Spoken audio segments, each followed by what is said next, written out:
Hi, this is Eric from EricSwannRacing.com and ShopESR.com. I'm starting a weekly podcast called the EricSwannRacing.com podcast to be released every Friday. The plan is to focus on motorsports and racing, but also have conversations and interviews with people from all walks of life. I've wanted to do something like this for years, and I finally feel like my business is to a point where I can increase marketing and promotion, so I'll be talking about the products I sell as well. I have 3 months of guests scheduled and looking for more people all the time. Some guests to look forward to are a TV and movie star, regional and national motorcycle racing champions, professional motorcycle racers, racetrack riding coaches, a real estate mogul and helicopter pilot, custom motorcycle bike builder and painter, engineer, athletes, a 4-time triathlete, gun experts, and Instagram models. I love to have every guest in person, but in those cases where that's not possible, we will use video conferencing. I'm excited to get this started. Alright, so we're recording on almost everything. Okay. I've never had my cat here. I usually lock him outside because he meows, but we'll see what people think about it. They won't mind, maybe. Maybe he shouldn't be so close to the main microphone, but we'll see how it goes. We'll see how it goes. Yeah, what they'll catch is him purring. Oh yeah, they'll hear it on the mic. That's awesome. Got though. Ninja here, my male cat. He's about 5 or 6 years old. Got Ed Garcia here. Hello, good morning, everyone. I've known him since maybe I was really young. Yeah, I'm gonna say we were just talking about it earlier. Somewhere between say 8 and 9 years old when you were over at I know this is correct, Kinloch School. Yep, Kinloch Elementary. So it's been a long time coming. You've been a long time friend to the family, helped me out in dire situations and all kinds of stuff. Yeah. So I'm just glad to have you here. You're a former police officer.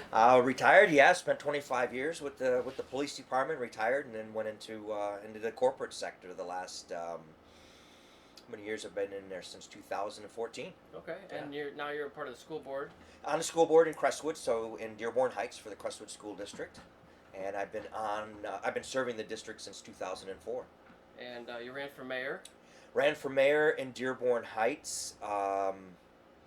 The dates are going to kind of slip my memory here, but I'm going to say 2016, I think, is when I announced, and I think the race was in 2017, somewhere right around there. I'd have to, you might be able to find that a little bit faster than I can, but I think it was just right around that time. Yeah, and I had the, I don't live in Dearborn Heights, but I had the sign out for the yard forever, sign. Yard Yeah, signs that's in the right. backyard. Yeah, I remember that. And I still got them in the garage there. There you go. But yeah, it's good to have you over. We're Thank just gonna you. talk about whatever. Doesn't matter. Okay. We can swear. We can say whatever we want. If we ever say something stupid, we can always just edit it out. Not a big deal. I gotcha. Sounds good to me. No sounds pressure. good to me. All right. Sounds good. So. Sounds good. So what have you been doing this morning? You said you were. Well, I got up a little bit earlier than usual, so because of and I'm sure everybody that will see this is around the nation is very familiar with the coronavirus or COVID-19. So I've taken a leave from work, which has actually been very, very nice for me. And with that leave, I have spent since the last week of March all the way up until yesterday afternoon, working on various projects around my house. And things that I've put off for the last several years, I finally have been able to get done. Yeah.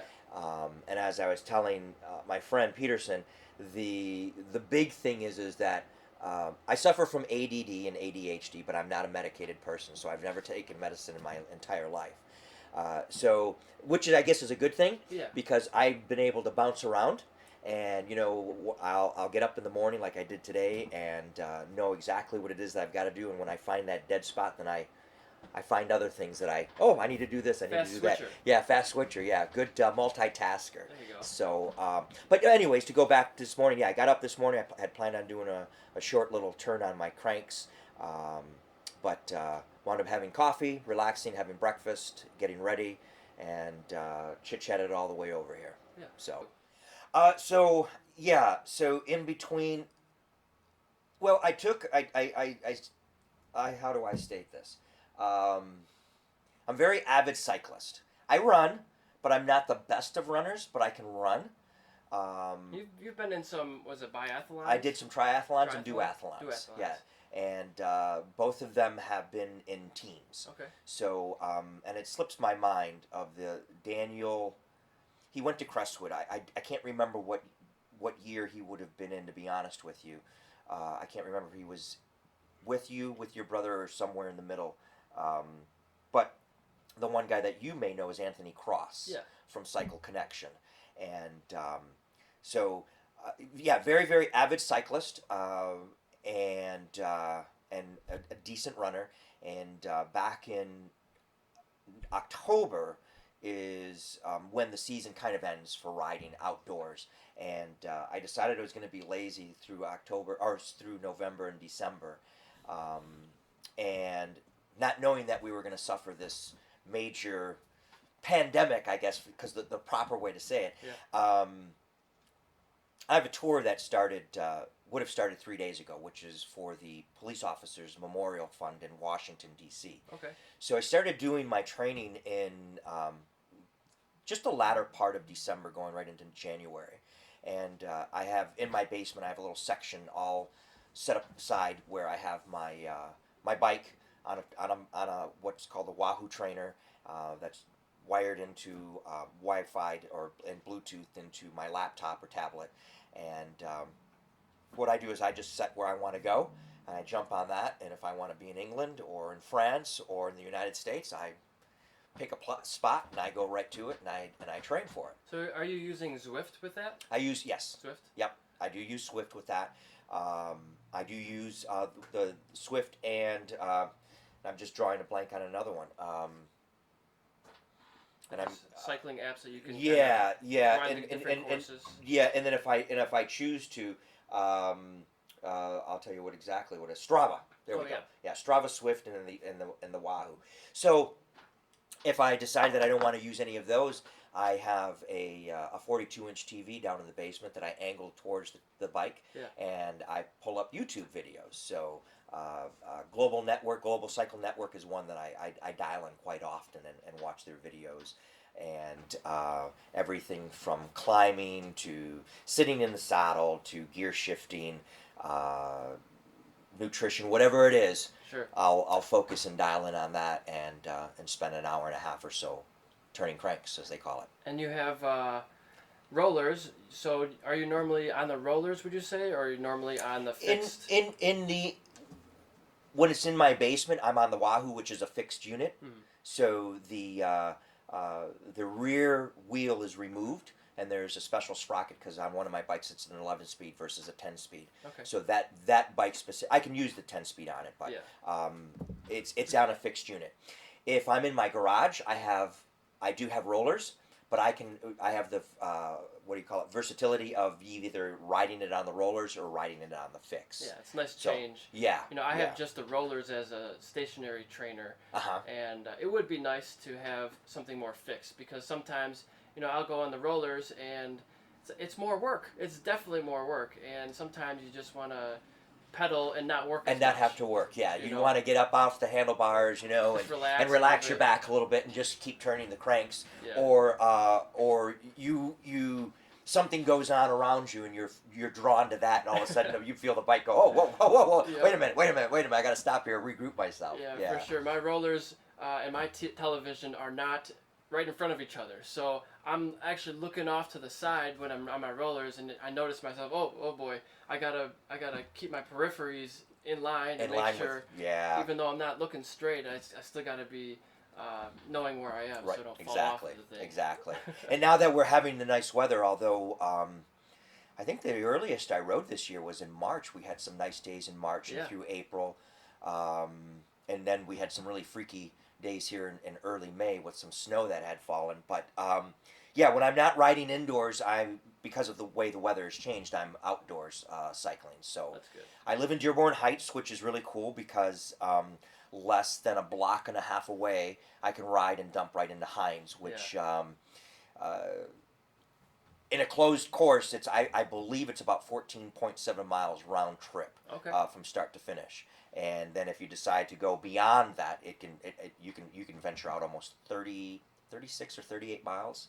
It's a nice one way. Down, yeah, one way. Yeah, one way. Yeah, then you got to come back. Yeah, so you're doing a metric century in a day, and you didn't even realize it. Yeah, so it's right in your backyard. yeah, too. right in the backyard. So That's it's really really nice. feature. Yeah, it's really nice. And the other thing about so anyway, so I have that, and then I have a friend who not sadly, it's a good thing for him. He signed up for the Navy, so he just left about. He had a 14-day quarantine, so I think he's been gone for now maybe 9 or 10.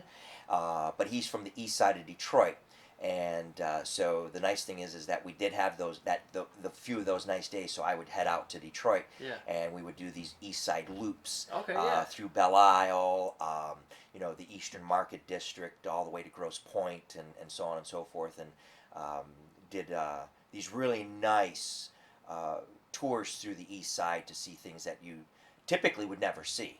You'd never get off the beaten path to go through the neighborhoods and tour around, and we did, which was really nice to see. And now, do you normally ride from home to do that, or do you drive? Yes, to ride? yeah, we would ride from home. Yeah. There was a couple days though we had some high winds, so I decided that I wasn't gonna. I was gonna get beat up, and from my house to like the DIA or into Central City is about a 17-mile trip one way. It's not terrible. It's not terrible. No, it's not terrible at all. But then I thought, you know what, ride there and then all the way to the east side and then ride back. I said, I'm just going to load up the car and I'll take the beating that way. Yeah. Yeah. I like to ride from the house most of the time because it's like, why would I take my car, drive to the gym? You could run to the gym. You can run to the gym. Exactly. And the gym's 2 miles away. Right.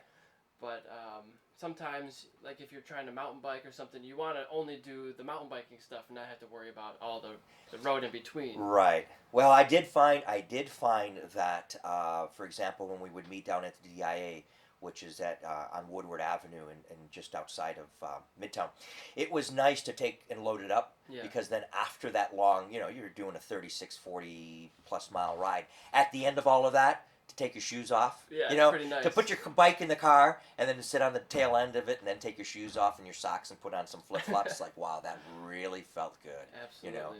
Crunch down on an apple and drink that water. Sure. Oh yeah. Take a break. And to be able to sit in that leather seat, oh God, this is good. This is good. It felt real nice. Oh yeah. So, but so we did a lot of those, and now the weather's changing, which is nice. So we're starting to get up into our sunnier days, our longer days, and better temps. So the roadway's calling. I'm looking forward to it, man. It's I was gonna do this trail next to my house, but we had those huge torrential rains. I'm sure it's all flooded right now. So. Yeah, I noticed coming into your drive area, and then some of the road heading, I think it was in the south, so going that way where the gravel was still wet and puddled up and everything. You see the lake I got in my driveway. I could imagine. Yeah, I did. Exactly, I did. Yeah, not ideal, but that's all right. We got a dirt driveway. Yeah, well, I'm not a big, and I think I had told you last year, I love riding on the road. And that's one thing I did. I spent, 13 years when I was in the police department riding on a mountain bike. Oh, yeah? I had a partner that enjoyed riding, so, we made a really good team together doing our summer rides and everything. Yeah. Although I would have never admitted it before, he and I had a great time finding these off-road trails through Hines and through various other places to venture out and test our skills on the bicycles and everything. So that was kind of cool. But I always had a passion for riding. I always enjoyed riding. But the off-road stuff, I liked it, but it didn't bring me all the warm fuzzies as getting on the road bike. Yeah, you like the speed? I love the speed. Yeah. I love being able to look down periodically at the computer and see what my heartbeat is and what my cadence is, and then glancing down and looking at the speed and going 20 miles an hour. Oh wow. Yeah, and going, okay, let's switch gears here and bump it up and see how fast I can actually get this thing going. And I think also with riding with a few of the guys that I have ridden with in the past, my buddy Nathan and Trenton. The challenges between the three of us, or in some other cases, another friend named Ali and of course Julian, is the challenges of seeing who's going to be the king of the road here. Who's KOM. Yeah, exactly. That crown. Yeah, it's like, oh wow, who's going to take the lead here? And we challenged ourselves about 3 weeks ago. I'm going to say about 3 weeks ago now. Belle Isle has a 5.7 loop all the way around. So when you cross over the bridge and get into Belle Isle and you loop it all the way around, it's 5.7 miles. It seems longer than that, but it's not. And there's parts of it as you're riding that are very, very smooth and very, very flat. Mm-hmm. But what happens is the wind comes up off that water. I was thinking about that, yeah. Yeah, the wind, and you may not feel it, when you're in the island in certain areas, but when you're on that roadway and you get towards that water, yeah, you feel it. In one direction it helps you. One direction, and then the other direction it hits you square in your face. And no matter how tiny you get on those bars or on that bike, it seems as though there's a sail on the back of you that wind is caught. But we rode through there, I'm going to say about 3 weeks ago, and this was the last time that Julian and I rode, so maybe it was 2 weeks ago, but regardless, we rode through there, and we decided we were going to try to push it as hard as we could push it, mm-hmm. and we were able to ride through there and did the 5.7 in 15 minutes and 42 seconds. Booking it. We were flying. Yeah. We were flying. You're all drafting each other? Yeah. Going back and forth? forth? We were going back and forth. This guy leads for a while? Yeah, and then the funny thing is that, depending on where the wind was, you would know how to draft off of him, but then switch over to the left or the right, so that the wind would be kind of hitting him, bouncing off him, but gliding over the top or the side of you, so that you're not getting dragged back. And when we finally got to the end, right there at Jefferson Avenue, so the entrance to Belle Isle, right there at Jefferson, there's a Tim Hortons. Now he did have about a 50, 60 yard jump at the middle of the bridge and then off to the end of Jefferson, which was fine by me because I think we still crushed it, Yeah. But at the end of it, we were sitting there just high-fiving because we're like, we had just gotten done riding whatever it was, 30 miles. I'll just say 30 miles. And it was just a nice little leisurely cruise. We went through Grosse Pointe. We went through the park. We were doing everything. And the very end of the ride, he says, let's go crush Belle Isle. Yeah. Because this is the last time we're going to ride until he comes back in August. And I said, let's do it, and we did. And at the end of a ride, you're not fresh either. No, you're not fresh at all. But it was surprising that we did this, and we did it so, I don't want to say effortlessly, but it was like we're starting, and it's like, okay, we're not fresh, but we're going to do this, and we cranked right through. That's good. Yeah, to see yourself, just passing people and passing cars, and feels good. Yeah, it's a big adrenaline dump, that I feel. So, but road cycling is probably something that and I was thinking about this last night, after we had spoken.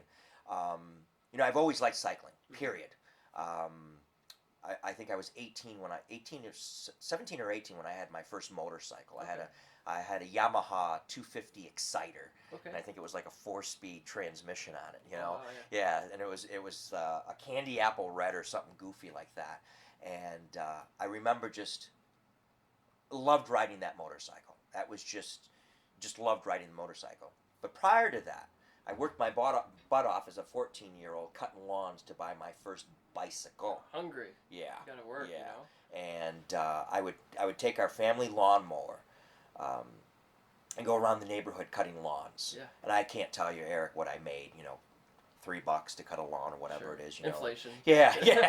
Now it's inflation. Now they're charging you $30 a cut. Yeah. But I worked hard enough that I went to a Swahn shop on Plymouth Road in Redford Township, and I bought my first Swahn bicycle. Yeah.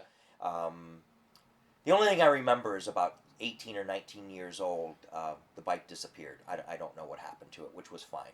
I guess they say shit happens, in life. Sure.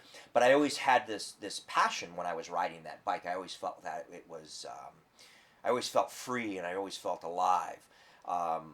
But as I was saying, I thought about this last night. I didn't come from a family of quite that means, and I don't think we really would have known how to follow the dream. Mm-hmm. But I always had in the back of my mind, and I guess that's probably just the ADD and the 80-80 or whatever they call it, Yeah. of always wanting to do something. But I always thought about, boy, what would it be to be like on a cycling team, you Yeah, know, oh yeah. you know, and Do Tour de France kind of thing. yeah, you know, to be part of a team and work together with 12 guys, and getting that guy to the end of the rope there so that he can Yeah. he can sprint out and win for your team, and but anyways, that never happened.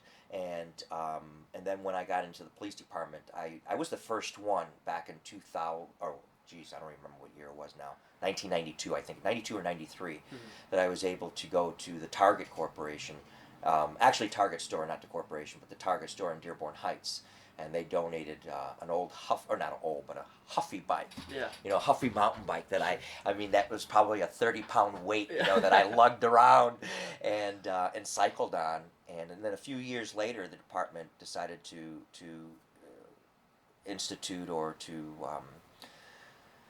draft guys. I don't even know what's the word I want to use, but recruit guys to get into cycling. And so my partner and I, Bobby Schnell, got into it, and they trained us, and we got this special pin for going through like 2 weeks or a week of class, and Yeah. and started riding. I was like, oh, this is like a dream, Yeah, I mean, you're to getting get paid paid, to do yeah, this? to get paid to get paid to take a bicycle home at the end of the night, to get up in the morning, get ready for work, and you're putting on cycling shorts, and you're Yeah. putting on a whole different uniform, something that's really lightweight and comfortable, and then you're getting on a bike to ride to work, Now, how do you arrest someone when you're on a bicycle?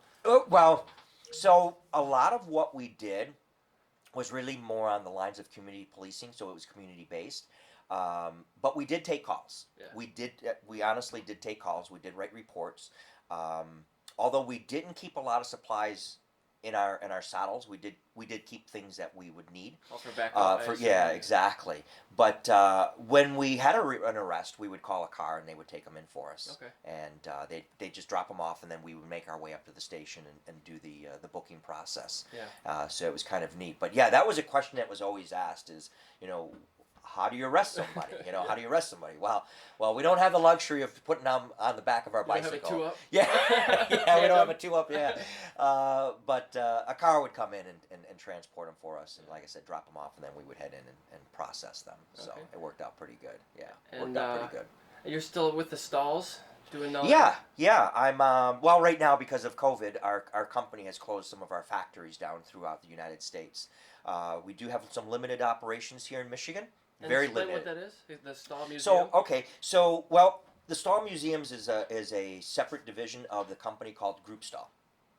So Group Stall is a global company based here in Sterling Heights, and what they do is they produce the plastic material that is used and heat transferred onto clothing.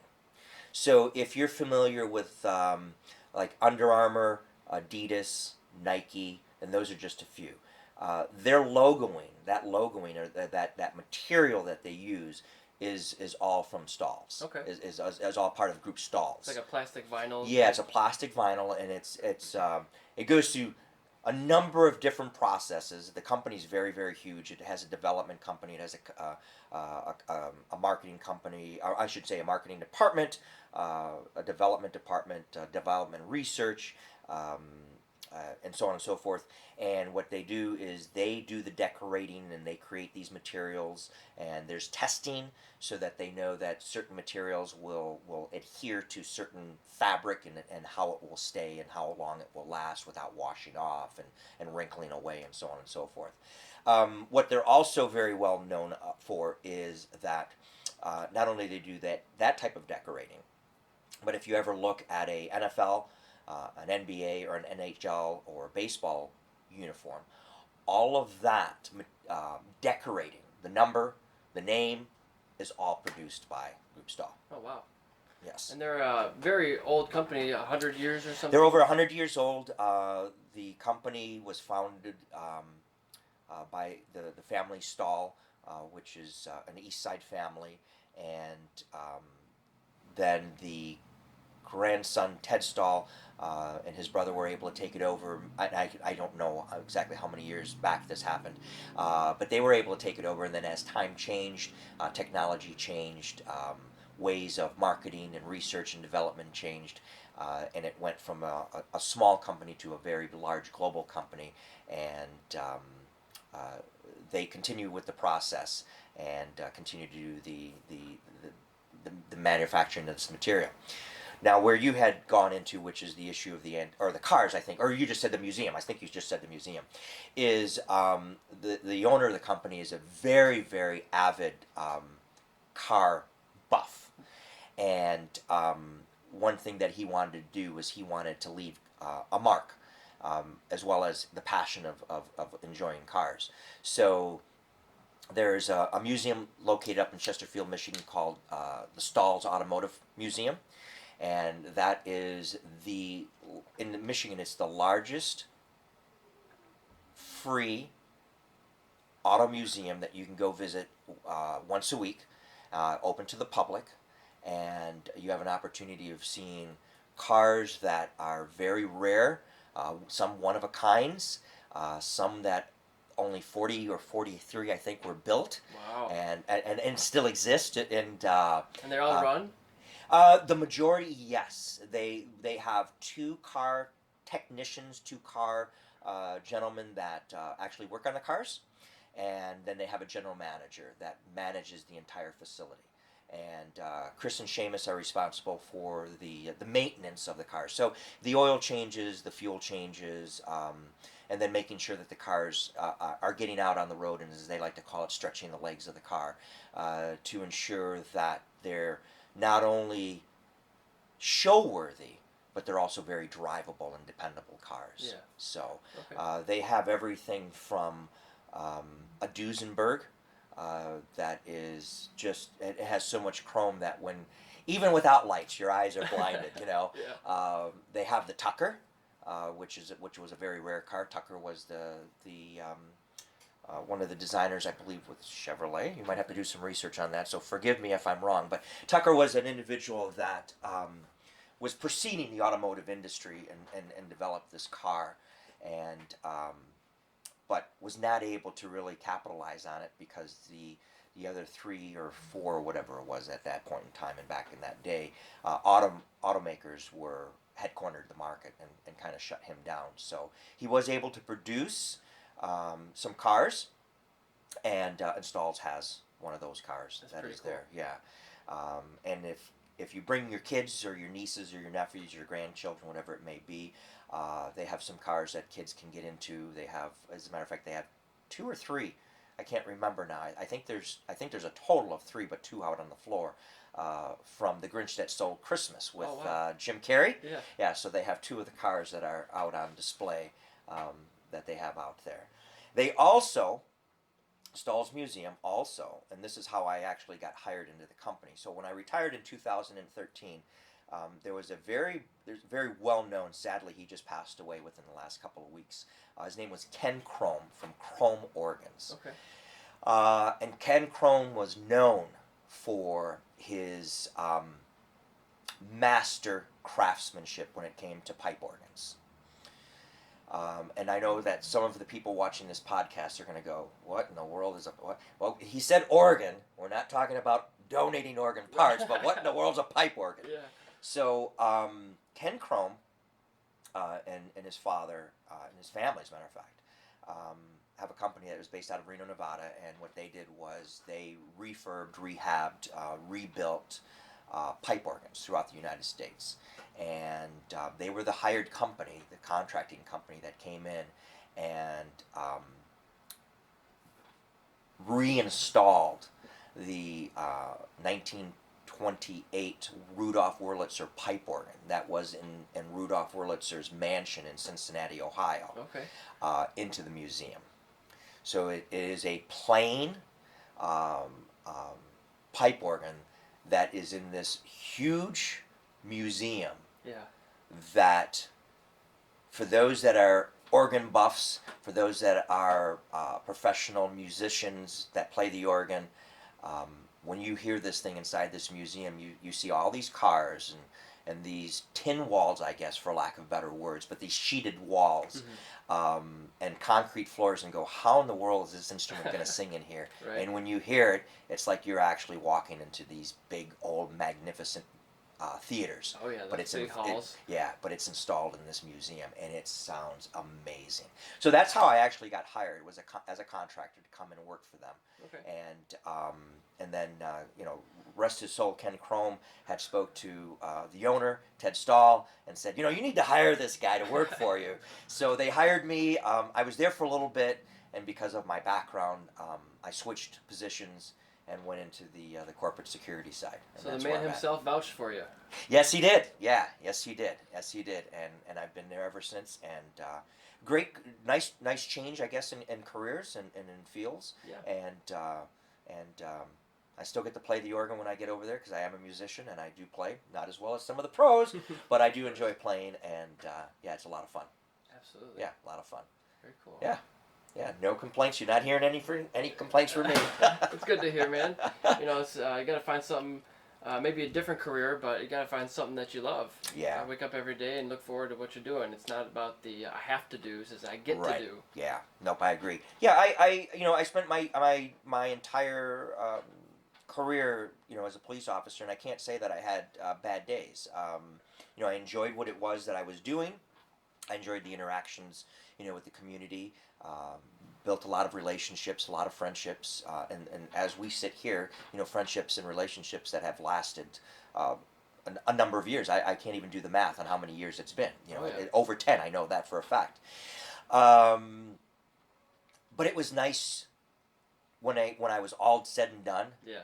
That very first day of waking up in the morning and going, oh, I don't have to. Excuse me. I don't have to wear a uniform anymore. I don't have to worry about bagging up laundry anymore. Sure. I don't have to polish boots anymore, And all of these things kind of went away. There was a little bit of sadness, and I think you get that when you leave any position that you've been in for a long time. But as soon as I got the call, which was about a month later. That quickly. Yeah. People found out that I had retired, and I can't say that I built a name, but in this small collective group of musicians and organ builders and so on, I guess I built a good reputation of being a hard worker. Yeah. And very dependable and dedicated. These are words that come to mind from people that I've worked with, Scott and Joe and with Ken, and next thing you know, my name starts floating around and my phone starts ringing, and to this day, I still get the phone calls. As a matter of fact, a week before the big announcement that they were going to close down the state of Michigan, or slowly they were starting to close down in, I think, the third week of March. Yeah. I got a phone call from Granger Associates up in East Lansing, Michigan, and said, hey, we want to hire you to do this job, and it's going to be a week up in the UP traveling around. I said, I'm in. Yeah. I'm in. You just got to give me dates and times so I can make my arrangements at work. And then sadly, the announcement came that everything was, in the state was shutting down. So all of that has been on hold. But yeah, my name, I guess I have a good reputation. Yeah, man, I remember going on bike rides, motorcycle rides with you, and go to the gas station. You know everybody at the gas station. Everybody's stopping to you and talking to you. It's like, man, this guy's a mini celebrity over here. Yeah, it's very involved with the community. I love Dearborn Heights. It's a very eclectic community. It's a close-knit community, even though it's 12.9 square miles in size. It really is a very close-knit community. It's a very caring community, and when things happen, people come out, and even when things are not happening, there's always something going on. People are always involved and engaged and active throughout Dearborn Heights. Things have changed, though. It's no longer a community that is, senior citizens. It's always been known as a residential community because there's not a very large commercial base. But it's changed over the course of the last 15, last 15, 18 years. It's really changed, and even though it's still residential, you know, the people that are moving into the community don't have just one or two kids. Sure. You know, they're coming in. You know, they're coming in with 4 or 5 children. You know, Oh, yeah. so now our schools are starting to really see, you know, their numbers start to climb up. We see our housing market starting to go up. If you The look at Dockstader, yeah, you know, yeah, prestigious Dockstader and so on and so forth. We see all of these big changes, which is nice. But it still has that. To me, you know, you can still walk down the street and you still have that neighborhood down home. I just say neighborhood because I don't know what it's like to live in a real small community. But you know, you still can walk down the street and say hi to your neighbors and see the well manicured lawns and the flowers and so on and so forth. So it's nice. Yeah, there's a lot of people, a lot of new families moving into the area, and they're definitely bringing money. Yeah. There's been a lot of homes where you know, they were the bungalows or the single ranches that, you know, the roofs were blown off and second stories were put on. Or even they would buy empty lots or two houses, bulldoze both houses and build one house. One big house, yeah. Like, So wow. yeah, so for those of us like myself, I'm still in the same house. I haven't done a lot of renovations other than just, you know, my small things. It does help because it drives your market value up. So Sure. it's very good in case you want to make a decision to move. You know, you're competing with, you know, homes that have been renovated or new construction that they can do what is called they're comparable. So it's nice. Yeah. It's nice. Yeah. And you were showing me some pictures of your backyard. You were all doing I have been busy. Yeah, I have. Like I said, I guess, you know, when something bad happens, we try to make the best out of it. You know, so we're given lemons and we make lemonade. Yeah, absolutely. That's all you can do. Yeah. So I'll be honest with you. I did spend a couple of days when I took this a voluntary leave until June 1st, and before the announcement came, I had taken the week off, and by Thursday I was kind of like, okay, because we were kind of having this up and down weather in Michigan. So by Wednesday, I remember because Thursday was the day that they officially, you know, said, okay, we're closing our operations. That was mid-March? Yeah, in mid-March. So on Wednesday, I was putting together all my thoughts, and I said, you know, I this is going to go longer than a couple of weeks. And I said, now I've really got to set a schedule and stick to it of all of these things that I've been wanting to do that I never did. For the last 10 years, right? Yeah, you know, because I remember I got the yard done, but all I did was redo gardens and put down a brand new sod in the back, and I put that fire pit. Never touched anything else. And then I made the decision, okay, I always wanted to get that patio redone and get all of the that little grassy moss and all that other stuff and wash it and then I just started. I buckled down and I set my schedule and I worked around my cycling, and that was difficult, you know. But I worked it around my cycling, and I set down a schedule and I started working on it, and slowly it started to come to fruition. And last, I think it was a week ago, I finally was able to make breakfast, and I went outside and had my first cup of coffee out on the patio at the table. That's nice. And it was a great feeling. Yeah. And then last night, my friend here is here until he heads out back to Brazil. Had a fire in the fire pit. This is the first fire this year, you know. Oh, yeah. And I thought, man, what a great feeling to work all of this time, which did take a lot of time. Yeah. When you think about it, but hours every day here and there, picking away at it. And to light a fire and go, wow, now I can sit back a little bit and relax. And enjoy it. Yeah, and enjoy the fruits it. Of your labor. Yeah, exactly. So it was really nice. Yeah, it was very, very nice. Yeah. And I think you were the very first person to have come to the racetrack with me. Back in 2011. That's right. We went to Grattan. We did Grattan Raceway. You didn't ride, but you helped me out with the pits and the bike and everything and the tent set up. Because we spent a long weekend there. And was it Brianna? It was my youngest daughter, Brianna. She was pretty young at the time. She was 9 like years ago. So she would have been 8 years old. Yeah, so she was pretty young. We all slept in that tent. And it worked out. Wow, and, I remember. Yeah. It was the first time I ever dragged my knee ever on a motorcycle. Without falling off the bike, of course. And that's right. And that was I was really happy. You were the first guy to ever come, help me out, and make the drive 2.5 hours with me. I was your pit guy, as a matter of fact. Didn't let's see, you had a little Chevrolet, right? It was We were towing with a Pontiac Sunfire. That's what it was. With the open trailer from Harbor Freight that yeah. I built myself, and that's right. All these years later, look what I did with it. I know. I looked around when I came down the stairs, and I looked around, and I thought, wow, man, time has flown by. Yeah. Because I see all these awards, like you said, a lot of these were just up in a box and sitting there, but it's something to see all of this sitting here. These are big accomplishments to you too. So, absolutely. Because if I recall correctly, you got your first bike when you were a senior in high school, or just graduated? Well, I had started riding my dad's bike. It was he had a Kymco People 250. That's right. That's a little scooter. It was It wasn't a little scooter. But it was a bigger size. Yeah, it was a big size scooter. Yeah. And I started riding that before I had my license. Probably around 14 when I had my permit. 14, 15 years old. And I would just ride that all over the place, all over the neighborhood, just figuring out where to go and just having fun with it. Right. And then I was 16. Before I bought a car, I was using my brother's car most of the time. He had a Hyundai Sonata. Yeah. A little purple-looking car. Uh-huh. And I bought a showroom, brand new, 0 miles, Kawasaki Ninja 250 2008. Right. And I put so many miles on that bike. I loved it. I didn't really ride with anybody for the first year or two. Nope, I remember that. I was the first person I knew who had a motorcycle that was my age. So I didn't really ride with anybody. Right. And then I started riding with you guys. Yes. And I think I took your Suzuki, was 750. The Gixxer. The first one was a 600. The 600. It was a 600. I took that around the block. And you were hooked. And I think 2 weeks later, I sold my bike and I bought a 600. You bought a 600. You bought it was a black. It was a Kawasaki.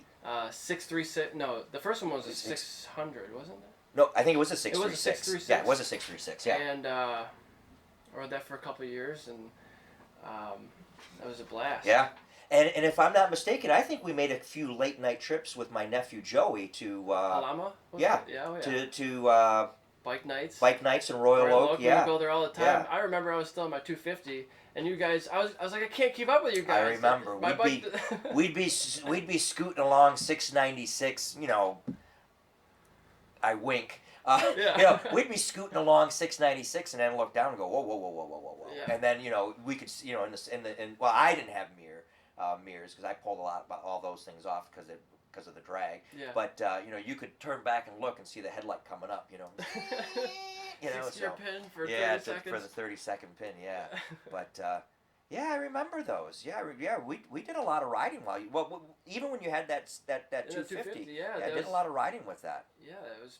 And then it must have been 2010 where I upgraded to the 600. Because there was a lot of guys that we rode with. I mean, Joey was just one of them. There was Jeremy was another one. Daniel Fisher. Dan Fisher was another one. Yeah, and then I introduced you to all the guys from Knee Draggers. Yeah, I think maybe Anthony Borg rode with us one time. Oh, that's right, he did. Yeah. I don't even know what happened with Anthony Borg. I don't know where he. I think he did military or something. In the Army or something like that. Service. Yeah, and you're right. He did ride with us once or twice, and there was a number of people that did. There's a good little group there. Yeah, it was a decent group, and then I think what happened was the novelty, I guess, to some degree, and people are getting older. Guys were getting older, and things were changing. So a lot of guys were getting rid of their bikes. They're getting bigger bikes. They're getting some of these older guys were getting into the Harleys now, and so things changed a little bit here and there. Yeah, I mean things really changed for me when getting in trouble for speeding. Kind of changed my direction because I was having a lot of fun in the street, and then that happened, and I realized that I can't do this anymore. Mm-hmm. This is not an option for me to ride like this. So I decided to kind of stop street riding, even though it's fun, but I don't want to go 40 miles an hour and stop and 40 stop miles and go stop. Traffic. Yeah. It's not the most fun thing in the world. So I really had to decide what to do. I wanted to ride my bike the way it's designed to be built. I want to. You hear the car outside gripping it. But I wanted to do that. I wanted to ride in a place where there's no minivans, there's no trucks. Everybody's going the same direction. Hopefully. Yeah. Yeah. No sand, no turtles. I mean, sometimes there's turtles, but yeah. And the only place to do that is a racetrack. Is a racetrack. And I didn't really want to do drag strips. I mean, that might be fun. I never actually gone to the drag strip and took my bike there, but I want to be able to turn and brake and accelerate and all these different things with elevation changes. And the only place to do that's a racetrack. Is a racetrack, yeah. But to go back, you're right. I did go with you to Grattan because we spent that 2 nights there, I think, or a night. I can't remember now. Yeah, the first day I think was clockwise, and the second day is a brand new track is counterclockwise. Counterclockwise. And I think we went and stayed with your aunt the very first night we got up there, kind of late. Yeah, we went to the cottage that was right on the water. Yeah. And I think we went boating that afternoon, and then later on that mid-evening we took off and went and set up camp at Grattan. Yeah. And then ran for a couple of days there. And yeah, that was a fun trip. I remember that vividly now that you say that, because we had to set up the tent and the sleeping bags and all of that other stuff, and all canopies. And my daughter, like I said, who at that time would have been 7 or 8 years old, was what she really wanted to do was go swimming all the time. Oh, in the pool. Yeah, because of the pool. Yeah, that's all she wanted to do was go hang out at the pool. So, but yeah, and I think you, out of the whole group of guys, and I'm looking at all of the guys that rode with us, you and John Hawkins were the only 2 that ever, and I don't know to what degree John, is engaged in cycling, or motorcycling. But John's a national champion now. Oh, so he really... He's a multiple time, I think, national champion for Wera. Wow. Yeah, he, I think he had some back problems before, and he didn't really want to get into the racing side of things, and then that's kind of why he started to get so buff and work out all the time was from his back issues. Wow. And now he kind of overcame that, and he's working a good job, and he's like, okay, I'm going to take the plunge and do some track days. And even when we were riding with him, he was always one of the guys like, man, you need to get into this. You got something. You can kind of see people when they have... Right, when they have it turned on. Yeah, you know? when they have it turned on, yeah. And he's shown he's a very skilled guy when he puts his mind to it. I'll be darned. Yeah, so, I did not know. I knew he was riding. I didn't know to what degree. So. Yeah, and actually, I think Chad McCauley. He's doing it too. He's racing with Wera. Well, I'll be darned. There's a couple guys that are now getting into it. And these are not young guys. I mean, these guys are up in their 30s. 30s. Yeah, at least in their 30s. Mid-30s. Mid-30s, yeah. So yeah, it's exciting to see. I know that Ron did some track days back in the day.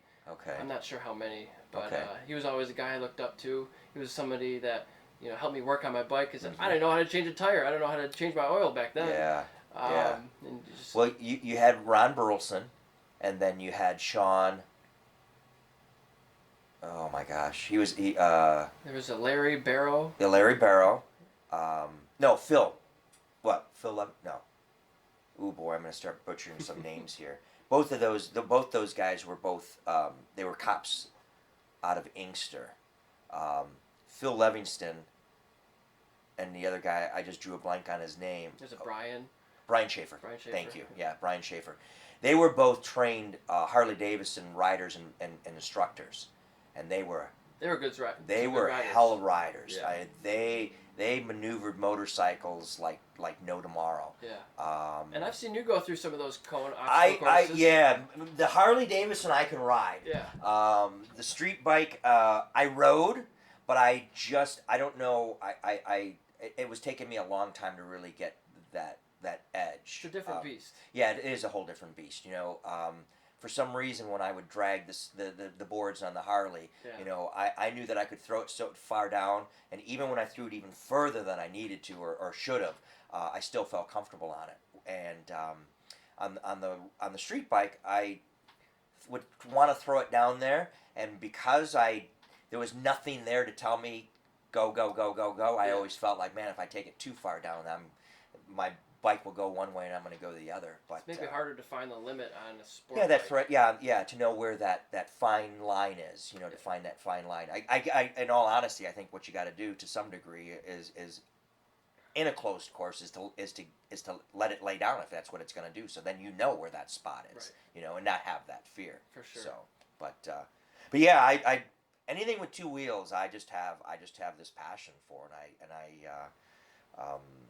I always enjoyed riding. I did I did some training down in Mobile, Alabama on motorcycles.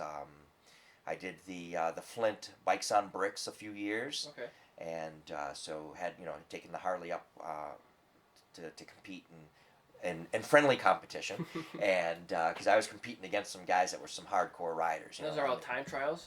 No, these were all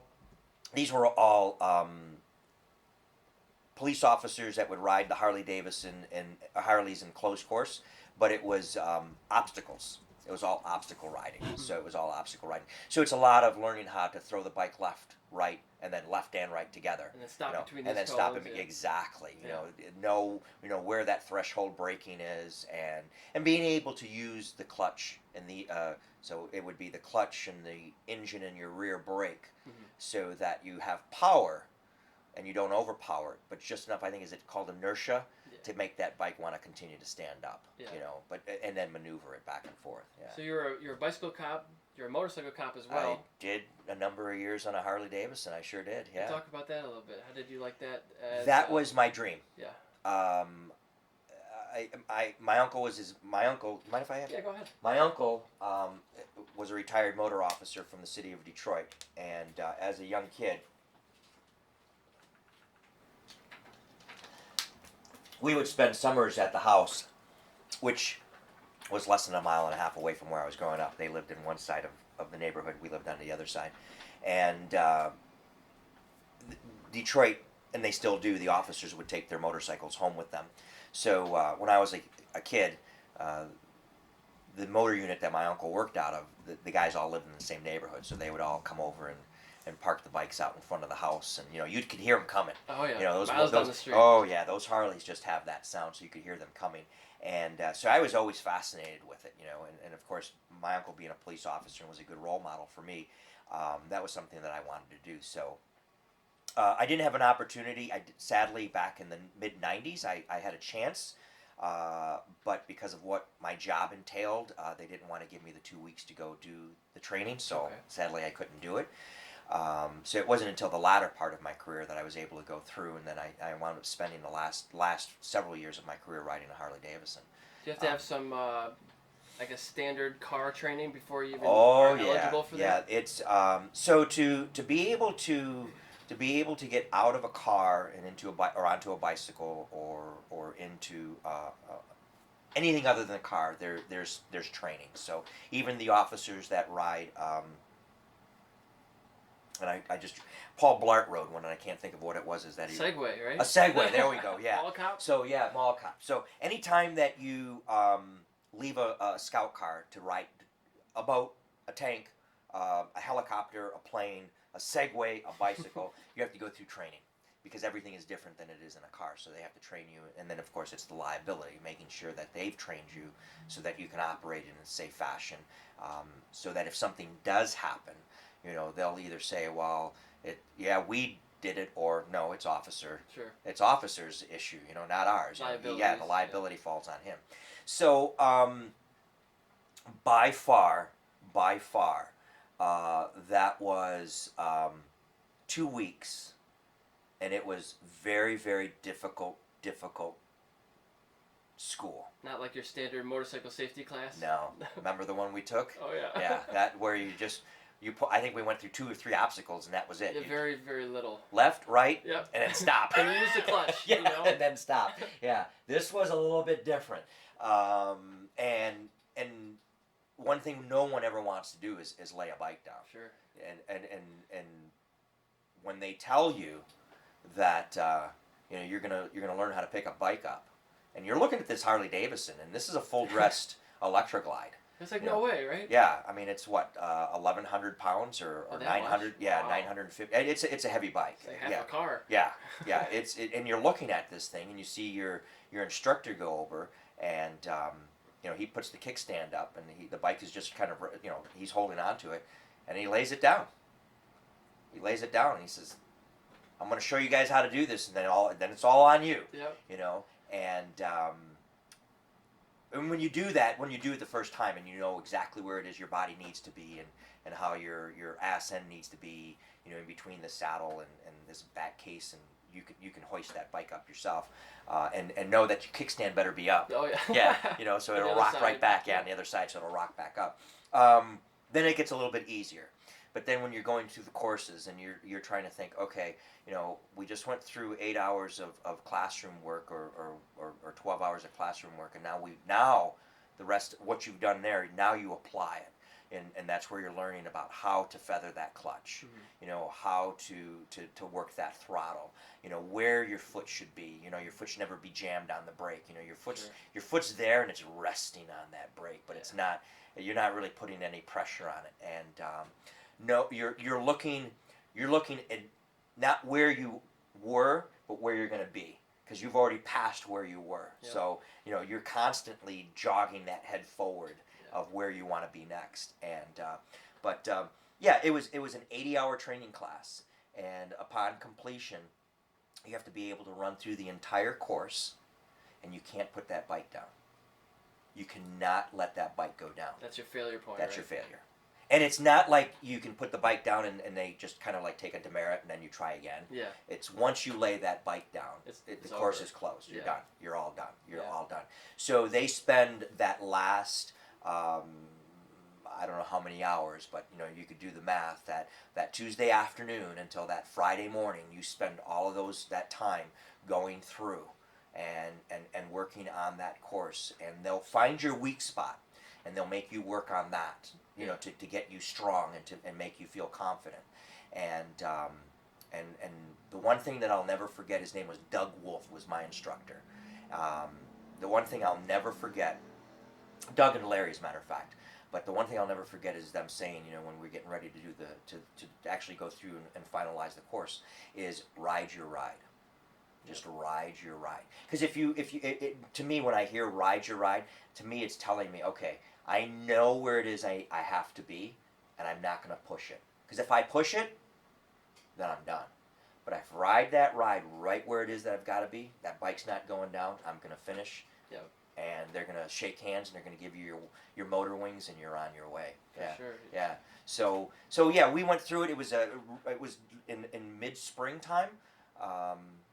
And it was a closed course in Troy, Michigan, and so it's all set up and parking lot. Yeah, it's a huge parking lot, and when you go through and you're practicing, and I can't remember, I think there was like 6 guys in my class, so it's not a big class, but it's not a small class, and you're constantly going through, and then for shits and giggles, one or two of the instructors will break up the group, and then they'll take you out into the area, and then they'll test you. They'll say just follow, and they'll take you through the course, or they'll take you off road, or they'll take you over the humps and all of this crazy stuff, so that you'll get used to riding. Because with a motorcycle, you can take it where you can't take a scout car. Oh yeah. You can't take a scout car into a one-way closed off section for a parade route. You can take it there, but you're not going to be able to flip that car around. There's no way. You're not going to be able to flip it around. Much more versatile. Exactly. So when you're on a bicycle or a motorcycle or a Segway or something that's just not 4 wheels, you can maneuver that thing a little bit differently. Yeah. And I got very lucky, being a motor cop, that my partner and I, at that point in time, my training partner was Kevin Dehart.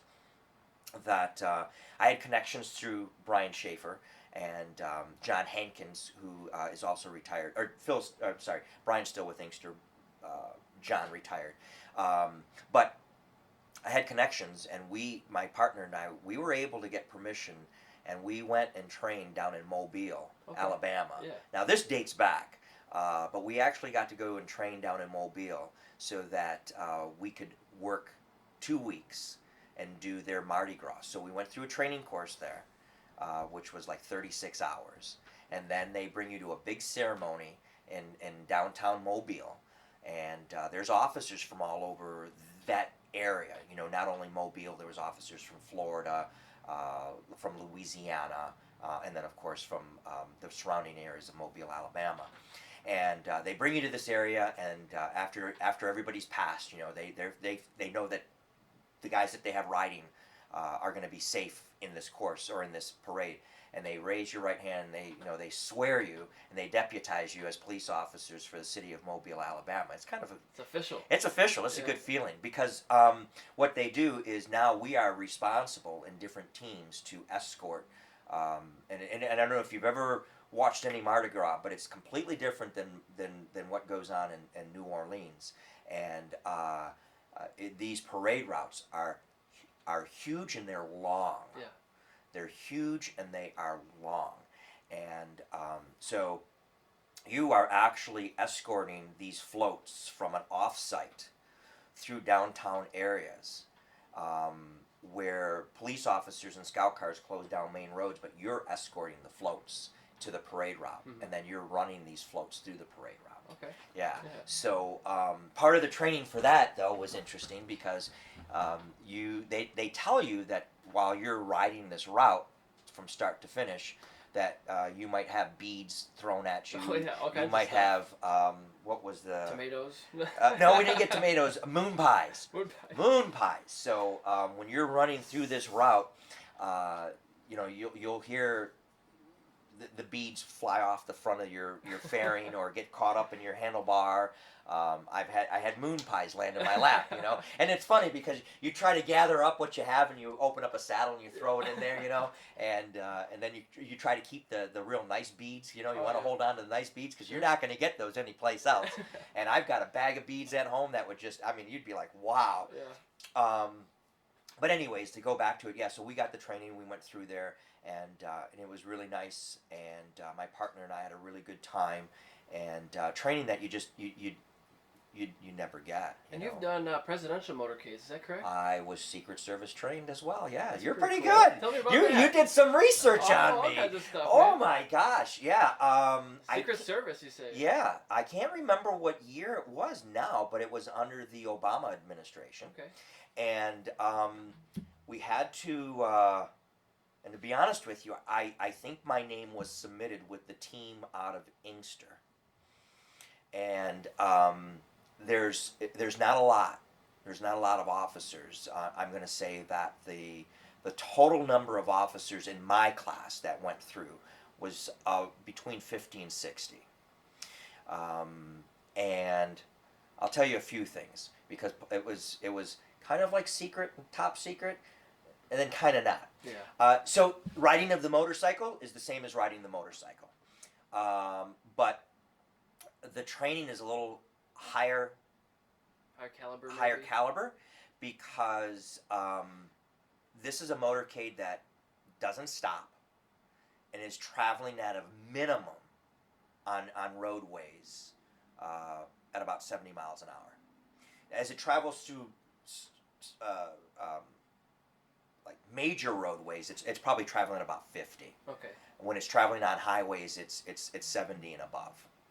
So what we did was there was a closed course up in Milford. I can't tell you exactly where it was because I don't want the Secret Service coming. Yeah. We need to talk to you. But there was a closed course up in Milford, so everybody can kind of figure out exactly where that was. But yeah, up in Milford, the Secret Service had a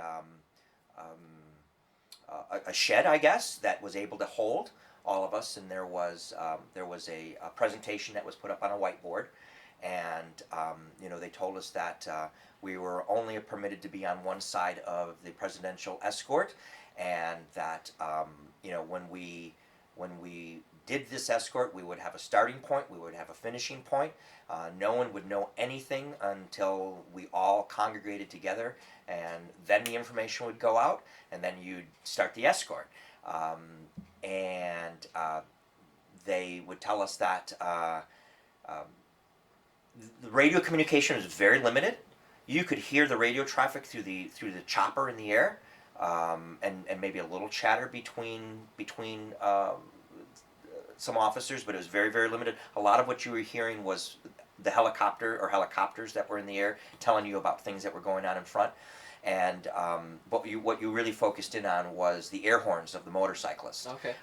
Because you might zip ahead and close down an intersection, and it might only be you, and the 15, 20, 30 motorcycles will go flying by, and then you'll see the escort package, or what we call the package, and then you might see another 15 or 20 police motorcycles coming by, and then you'll hear that last air horn, and that's your note signal. To, you're on your saddle, you're gone. Yeah.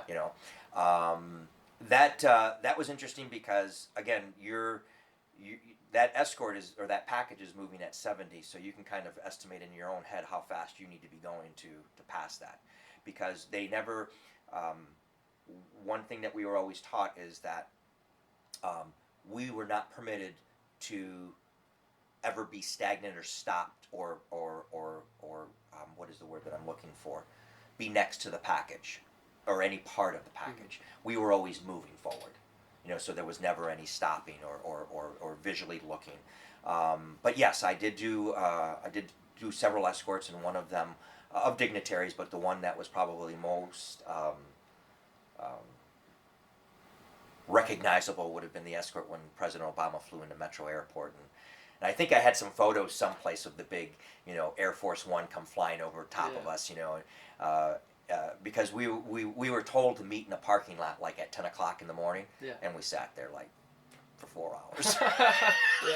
We sat there for 4 hours, and we had this big briefing. Okay, well the plane's in the air, and and you're kind of thinking, you're looking around, going, where is this damn thing, Sure. and then 4 hours later, the plane's on its way, and it's like, wait a minute, the plane was on its way 4 hours ago, and then all of a sudden, the plane's here, and then you're looking around, and then all of a sudden you're like, holy shit, there it is, and there's this huge 747. Air Force One comes flying over the top of you. Is it marked? Oh yeah, and it's got secret airplanes flying around it, and just before this, I remember, and just before this airplane was visually apparent, it was saddle up. Yeah. And now you're doing everything, depending on. And at that point in time, I remember it was kind of a brisk day, so I had a full leather jacket and a shield and everything, and so you're hurrying up, and then all of a sudden you hear the roars of this engine and this big plane come flying overhead, and next thing you know, everybody's motors are starting up, and we're flying to get to the entrance gate, and when we got there, roads were already being closed, and you're getting there, and then you're flipping around, and then they're telling everybody, okay, number 1, go, 2, go, and you know where you have to be. Yeah. So you're just counting your numbers and moving away, and because as soon as that plane lands, that door's popping open, and dun dun dun dun dun dun dun dun dun, and then the escort's on. All the fanfare. Yeah, all the fanfare's on. Because there's not a lot of wait time. There's not a lot of wait. I think it was within. I'm not going to say a few minutes, and I'm not going to say it was 20 minutes. It was probably within 10 minutes after that plane, 15 minutes after that plane landed and came to its resting point, that those doors were being opened and people were being shuffled out and loaded in the cars, and boom, we were pretty off. Quick then. Yeah, it was pretty quick. Yeah, so anyway, it was really good training. I think officers, certain officers in certain divisions get a chance to work with specific or specialty groups. I'm not specific specialty groups. ATF, bomb squads, drug enforcement units, so on and so forth. And those are fine and dandy. Nothing that really was of interest to me, I guess. Yeah.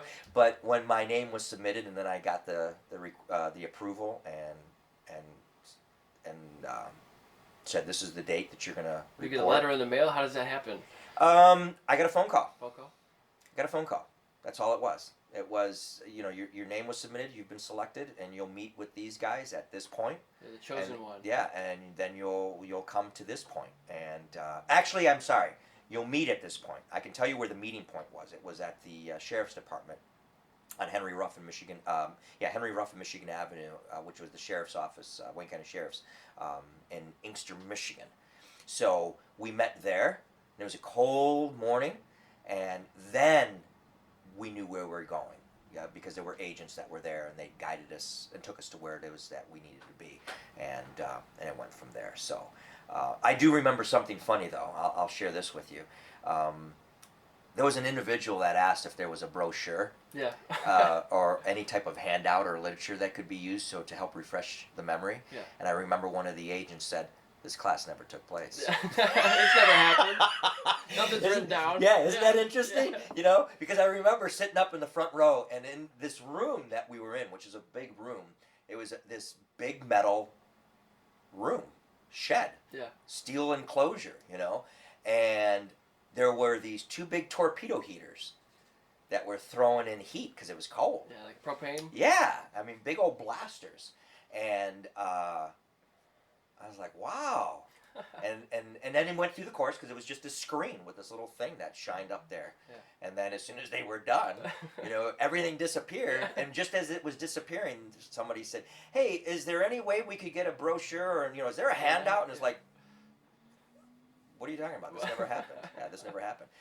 And then you spend that afternoon going, and I know I bounced around here, so I apologize, but then you spend that afternoon going through this closed course, and they're moving at 70 miles an hour. That's pretty cool. Yeah, they're moving at 70 miles an hour through these turns, you know, and you're maneuvering your motorcycle to be on the right way, and so on and so forth, running with lights and sirens. And yeah, it's kind of cool. So yeah, it was a lot of fun. I had a good time with that. I had a good time. So I have to say that, you know, during my motorcycle, or being able to work on a police bicycle, and then flipping that over and getting to be on a police motorcycle, which was ultimate. That was my ultimate dream, ultimate goal, was to get pinned and to make the phone call to my uncle and say, "Hey, congratulations and thank you." And I had sent him a photo of me, and he said that was the best moment of his entire life, was to know that, you know, that I had looked up to him like that, and that I had taken the time out to, you know, remember that, and then send him that photo that they still have. And he's, you know, as in the hallway, and next to his, as a matter of fact, from when he was on motors. Very rewarding. So those were two, but that, being a motorcycle officer, was by far the goal, the dream, and it was achieved. That's good, man. And what do you think is next for you? You gonna run for mayor again? Well, you know, as we had mentioned before, I love Dearborn Heights. I don't have anything bad to say about the city of Dearborn Heights. You know, working for the school district, we've truly have done, and I don't know how long it's been since you've been there. I know your parents are still there, so I think they've probably seen some change. But working for the school district, or at least serving the people in the school district, our district has worked hard. I mean, long, hard hours over the course of the last, I'm going to use my fingers, so I apologize on screen. So October, November, December, January, February, March, April, May, the last 8 months. I'll say it this way, this new administration has worked with this new board to turn the tide of Crestwood. Crestwood has always been known as the diamond in the rough. I don't know why. I don't know where in its past that it was this shining star that all of a sudden became the diamond in the rough, that now we're exploding. Yeah, we're hitting that impact. You as a graduate, my kids as graduates, and then knowing the past graduates, I always felt that Crestwood was a shining star. It just needed to be polished a little bit, and I don't know if that's an oxymoron over the first part. But we've done a lot of work in 8 months to really turn the tides of this district, because our students were recognized for their well-doings and their good deeds, but I don't think we were really doing enough. I think I can say it this way. We had an administration, a central administration, that was working, but I don't think they were working as diligently as our school board and our frontline workers were working to make the district what it is that it is now. Because we were so diverse, you know, we have students from all over. I mean, like all over the world. Oh yeah. Students that are from Romania, from Russia, from Poland, Hungary, Korea, from Palestine, from Lebanon, from Syria, from Iraq. You don't get that in every community. No, you go over to Livonia, no. it's very different. Very different. Very, very different. So we have a real big, and I don't know if I should say the word melting pot, but that's the word that comes to mind. We have a really big melting pot of a lot of diverse students. But it's interesting how they are not just achievers, they are high achievers. When it comes to the education, they are like really high achievers, and that's a huge thing. A lot of people are going off to major universities. Stanford, Princeton, Cambridge. Yeah, big names. Yeah, MIT. MIT. You know, this is big. This is big.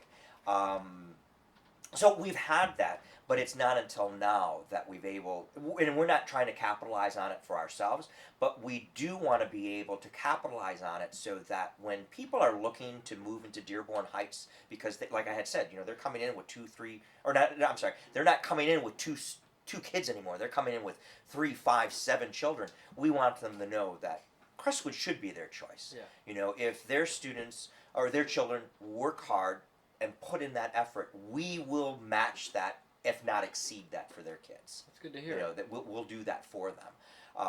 You know, we will do everything educationally to make sure that they are a success, and then around all of that, we will do what it is that they need to make them a well-rounded student. So whether it's through athletics, whether it's through drama, whether it's through the performing arts, which includes band and other types of arts, I won't get theater, drama, and so on and so forth, choir. We will also provide clubs, you know, robotics, chess, bowling.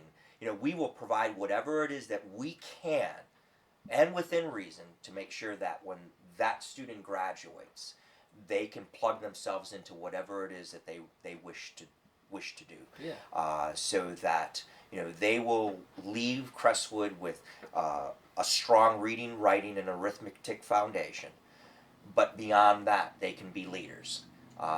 We don't want them to just be followers. We want them to be the leaders. You know, and if they can't be the leaders and they wish to be those followers, they'll be the aggressive people that are in there saying, hey, you know, I know what it's like to be in a club, and I know what it's like to have 15 people, and even though you might be the leader, that's great. I'll be right behind you. I'm going to rally with you, Yeah. but I'm going to work with you, and we're going to get the rest of these 13 other people to work together so that we're a positive, forward-moving team. Yeah, you know, that we move on the same page. On the same page, yeah, the same page, or as the band directors would call it, the same page of music. Sure. Yeah, the same sheet of music. Yeah. Yeah. So, so that's that part of it. I think that I would like to continue to do. In regards to running, the school board. In regards to running for mayor, you know, it's a question that's been posed a couple of different times. I think in my initial run, I had a nice team. I had a good team, as a matter of fact. I had a very, very solid team, and I had a real nice, well-rounded, eclectic team of campaign workers. You know, a campaign team, a financial manager, someone who was doing the public relations. I had an IT person. I had a media person. And I know they had the pulse of what was going on in Dearborn Heights, and they were doing the research. You know, they were finding out things that I didn't know that, you know, had existed. You know, many aspects. How can you know everything? Right? Well, yeah, there's a ton. You know, there's a ton. And one that just comes to mind was they had mentioned, hey, did you know about a home that was in a home in a commercial zone that hadn't been occupied in almost 20 years. Oh wow. And I said, So when they gave me the address and then I went and I looked at it, I'm like, oh my gosh, I remember this house when I was working as a police officer on the road. Yeah. And it was empty then. All comes back full circle. Full circle. So, so we were able to bring to light some of these things. But to go back to it, the team needed to be a little bit bigger. I think we needed to be a little bit larger of a team. And I think if we would have maybe attacked a little different spectrum, and we chose not to because this campaign race was very minimally funded by outside. It was really funded personally, and I felt that I really wanted to help make a change, not for me, because being the mayor of a city or being the leader of a city, you're just a figurehead. You know, you work for the people, and you try to work for the best of all, and that's what I wanted to do. That's what I truly wanted to do.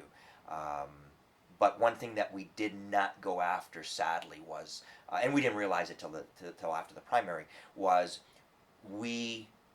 and I think part of it was because of the finance, we did not go after those absentee voters as aggressively as we should have. So we were hoping that when they would see the ballot, they would see the name, it would be the recognition, and you go, oh, I remember this Ed Garcia. Yeah. You know, he was my grandson, granddaughters, or my kids. Like I said, everybody knows you. Yeah. So I was thinking, and that's what I remember telling the campaign party was, hey, they're going to remember the name Ed Garcia. Was their officer that helped with their son or their daughter, this, that, and the other, or their grandchildren, and to some degree we got the votes, but in the other degree it was not enough to get us over the top and into the primary. It was fairly close, though. I remember. Yeah, I wasn't too far off. I mean, I wasn't too far off, but then again, you don't want to be number 2 or number 3. Sure. You want to try to be number 1.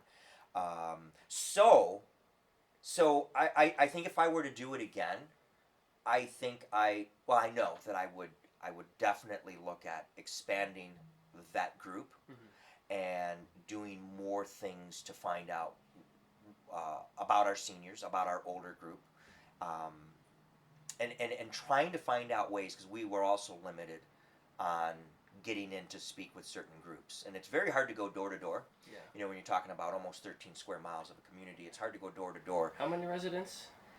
I think we have a total of, at one time, 59,000. I think the high, I remember, almost 66,000. Okay. Yeah. So it's a fair number of doors to be knocking on. And although we have a good clerk that provides us the list of all of those that are registered voters, ideally what you want to do is start on one corner and work your way down every single house and knock on every single door. Yeah. And and again, our campaign party was limited on size, so we did do certain sections, but it was hard to really sit there and focus and go, okay, we're going to do this street all the way from Joy Road, to Hanover Trail, cut across Warren to Ford, and from Ford to Cherry Hill. Yeah. And some of those roads in your neighborhood, which is Seven Oaks, are zipping around and curving and all this. So so we try to make it as convenient as we could, but I think next time if we do this, we'd have a larger group. And now that things have changed and there are more the older crowd, doing social media will really hit more of our social media, which we did. We had the Instagram, we had Facebook, and I think we were using Twitter at one point in time, because we had an IT person, Nicole, who was really on top of all that, was constantly, adding things into the feed so that people would see it. So. And things like this, if you can, you don't necessarily have to maybe knock on the door, but if you can get inside their house and in their phone, right on their phone. Could be also a good way. A good way.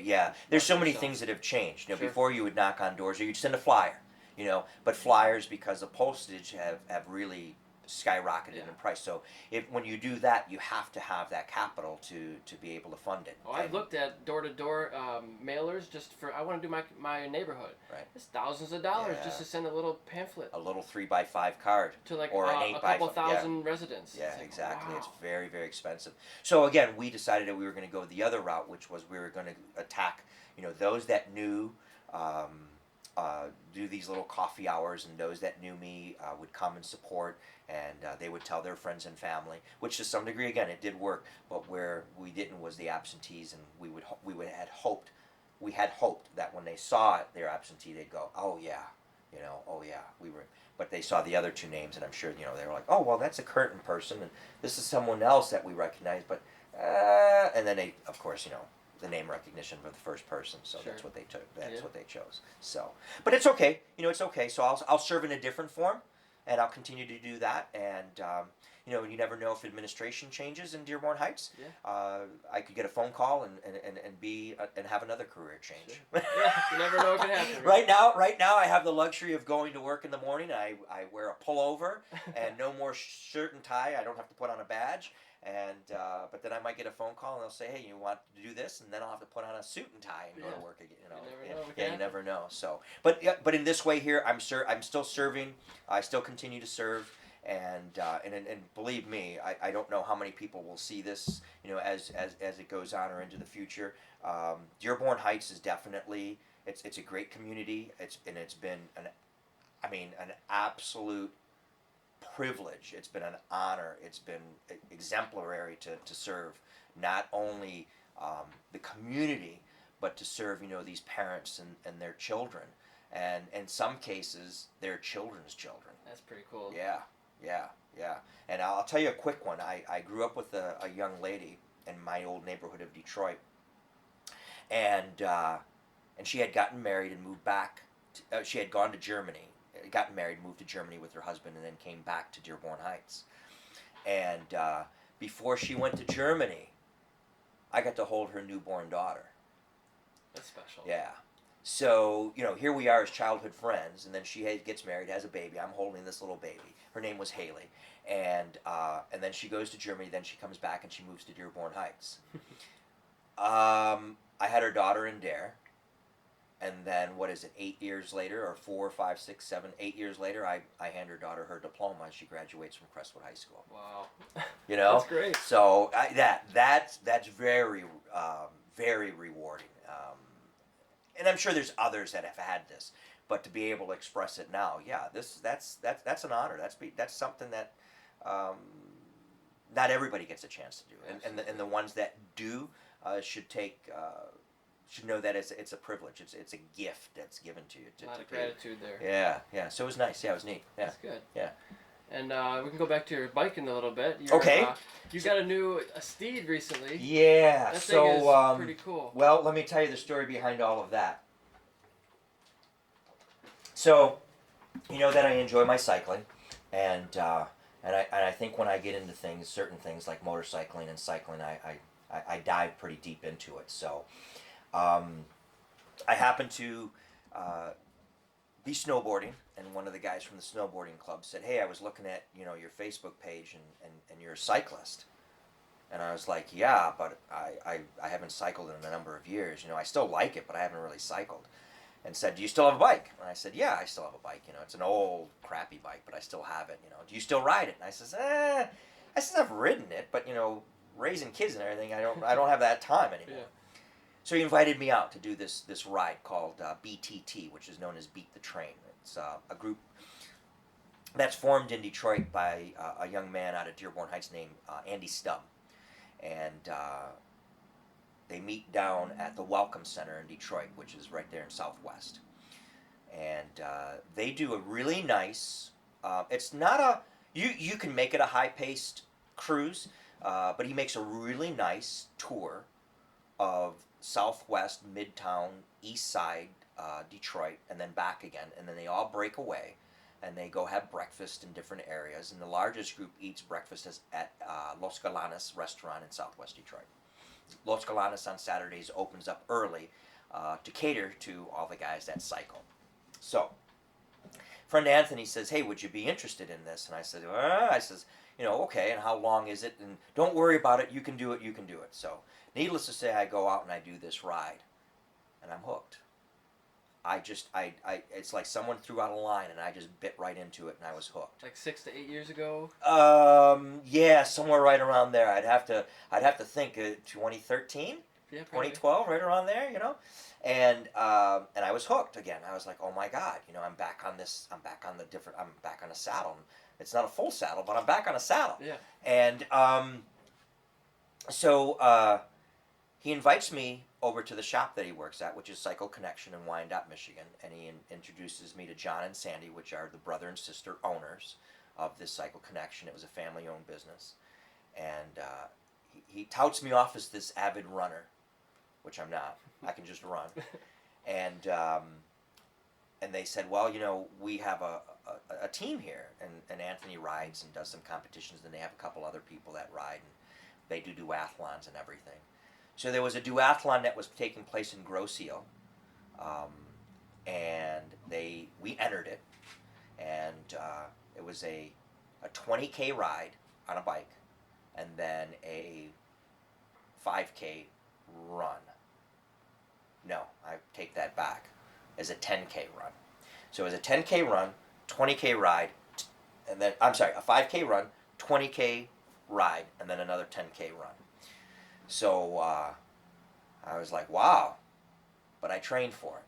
And we did it, and as a team, we won gold. Wow. We won gold. The first race? Going out, yeah, first race. We won gold. And so they were very happy with that because, of course, we're wearing, their T-shirts and Cycle Connection and, riding their... Sponsored rider. Yeah, riding their bikes and everything like that. So I had taken, of course, a tour of the shop and started talking to the owner. And not knowing a lot about bicycles other than what it was that I had, he said to me, well, if you're ever interested, I'll give you a deal on a bicycle. Mm-hmm. So a few months later, I decided I was gonna buy a bike, and they were all. I think you're familiar with the 29ers. Oh yeah. That crossover bike between a road bike and a mountain bike. So it's got the 29-inch tires and the knobbies and everything. Not quite knobby, but knobby enough that you can cross over from one to the other. I wound up buying a Specialized Hard Rock. Beautiful bike. A little heavy, but I mean, considering what the old bikes were, this is a nice bike. Nice upgrade. Yeah. So I would ride it around and everything, and I thought I was the cat's ass riding around looking at my speedo going 14, 15 miles an hour and everything like that. I'm like, this is pretty good. And I went in one day because they took care of me. I mean, I got shoes and socks and jerseys and bibs and cycling cycling shorts and I mean everything you could think of. And every time I went in, they're like, "We'll take care of you. What do you need?" And deals here, deals there, this, that, and the other. Anyways, I had gone in and talked to John and said, I think I want to do something faster. And they started giving me the breakdown of the Specialized bikes. And Anthony was riding a Tarmac at that time, a 2012, I think, or a 2013 Tarmac, and carbon, all carbon. So I said, well, I said, I've ridden that bike and I like it. I said, maybe that's what I want, what I want to ride. And he goes, well, that's it's not a cheap bike and it's not a high-end bike, but it's a good bike. It's probably many steps above a beginner road bike, Yeah. But he goes, I'm a Specialized dealer, and I'm gonna sell that Specialized. And he goes, I think it'd be a good bike for you. So I wound up buying it, and I fell in love. I mean, I rode that bike, and I don't even know how many miles I rode that bike. Sadly, though, I had issues with the bottom bracket, and Specialized tried their hardest to warranty the work, and eventually what happened was one day I was just pushing the piss out of that bike down Hines, and everything exploded. Oh. It was a big pop down there. The bike went off to Specialized. The whole frame, I should say, went off to Specialized. And what happened was something was faulty in the carbon and the way the bottom bracket was pressed into the rear crank, or the bottom crank, and they could not repair it. So they gave me a brand new one. An upgraded Tarmac. So I got that, and of course I'm riding the heck out of that. And I got an inside line. If you're familiar with the bicycles, Specialized has what is known as the shiv. And I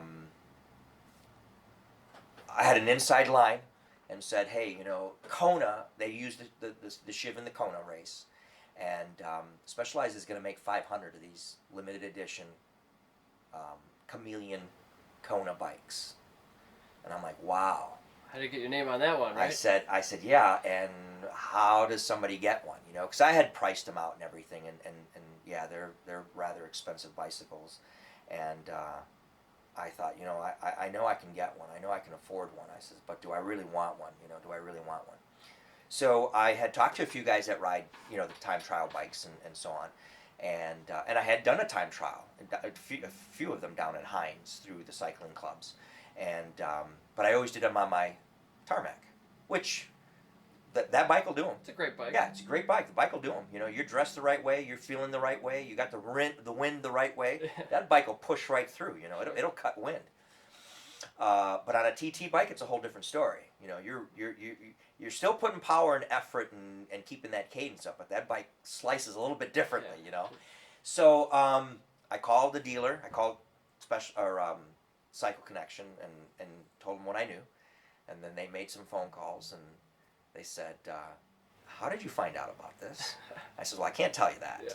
And they said, "Well, do you want one?" I said, "Yes." So I put a deposit down, and within, I'm going to tell you, Eric, I think it was within 72 hours, if not sooner. Maybe it was about 48 hours. I got an email from Specialized congratulating me on the purchase of my. Oh, I'm sorry, not on the purchase. At that point in time, it was on the where I held the bike. Mm-hmm. I'm holding the bike. Deposit. Yeah, we're holding this bike for you. And but it wasn't going to be released until May. So you had to wait. So I had to wait. So I put the deposit down. I wound up doing last year was my first, well, not my first, but my sixth or seventh tour for the Police Unity Tour. And when I got back to Michigan after being gone for like 7 days or 8 days or whatever it was, I got a call from the shop that a box was delivered and it was my Shiv. All right. Yeah. So the tech, Brett, said that they had never built one. This was the most expensive bike this shop had ever sold. Wow. To anyone. And that it was not going to be a week before I got this bike back. You had to figure out everything. Yeah, he said that he was going to put this bike together piece by piece, bit by bit. Take your time. Time by time. Yeah. And said that, you know, they'll call me. I can come down. I can hang out. I can watch. I can do whatever. And which I did. And as soon as I walked in, I just saw the frame. I remember seeing the frame hanging, and I was like, "Oh my God!" Because if you're familiar with Chameleon, you know, you're walking and you're looking at it, and all of a sudden the light changes, or you move your head and the bike changes colors on you, you know. Pretty cool. And yeah, it's pretty solid. So I was there while they were building it and putting it together piece by piece, and I would visit every so often. And I think it was almost 3 weeks, 3.5 weeks before they said, "Okay, it's ready. It's ready. You're ready to rock and roll." And so I received bike number 123. Wow. It's a DI drivetrain, so it's all electric. It's all electric shift. Bluetooth. It's Bluetooth compatible, and it communicates with my Wahoo and everything. And make sure you charge that, right? Yeah, you got it. Oh yeah, because if not, and if you're You're familiar, yeah, you're not going to be shifting. If you're familiar, once that battery dies, you're stuck in whatever gear. So if you're stuck in a high gear or low gear, you're going to be like jamming. Is it just USB plug-in? Yeah, it's just a USB. Yeah. So I went down to the shop, and I Ubered to the shop. As a matter of fact, one of the guys from the team paid to have me Ubered, and so they or Ubered or whatever they call it. So I wound up getting there, and the bike was waiting, and they said, you know, we're going to have you take it for a ride, so that in case we need to, we'll make some adjustments, you know, in your saddle and up on the skis, yeah, to make sure that everything fits right. So I got on it first in the shop and kind of fit my big old butt on the saddle and so on, and noticed that the feel of the saddle, the raking of the saddle, and everything felt really good. And this was just from sitting on it, you know, leaning up against the wall just so I can, you know, balance it. Got up into the skis, and I remember I hit by accident an up. Mm-hmm. You know, I heard the bzz, bzz, and I was like, oh my gosh, you know, and they asked me how I felt, and I said I felt comfortable, and then they said, let's take it for a ride. Yeah. So the owner, John, grabs a bike, and we head out. I can't remember, it was like 23rd Street or whatever it is in Wyandotte, and we zipped down that street, and pretty wild. Effortless.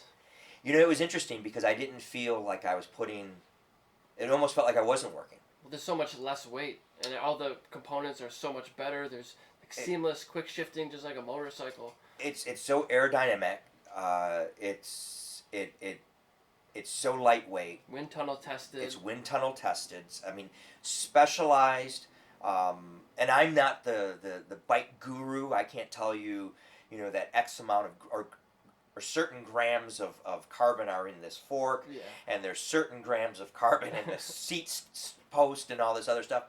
But I will say that the experts, the techs from Specialized, really did their homework and set this bike up. Because I'm not a pro. Yeah. I'm not a professional. I'm just a lover, an avid cyclist who loves getting on the bike to ride. And every time that I get on my saddle, whether it's on that or like it was a week ago on my ship, I'm always testing my limits. I'm always testing my limits. I'm always, checking how much air pressure I put in the tires. Did I put this much? Did I put that much? If I put a little bit more, I was going to be less tire on the road. I mean, all of these things are factors. Do you keep a log of all that stuff, all your settings? I do and I don't. I like to add certain things just on my notes on my phone just to see, because I'll do like the temperature.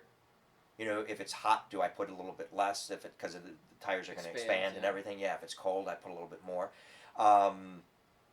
So some of that I keep track of, and then a lot of it it's just up in my head, so I remember. Okay, today's a 70-degree day, but like yesterday was really humid.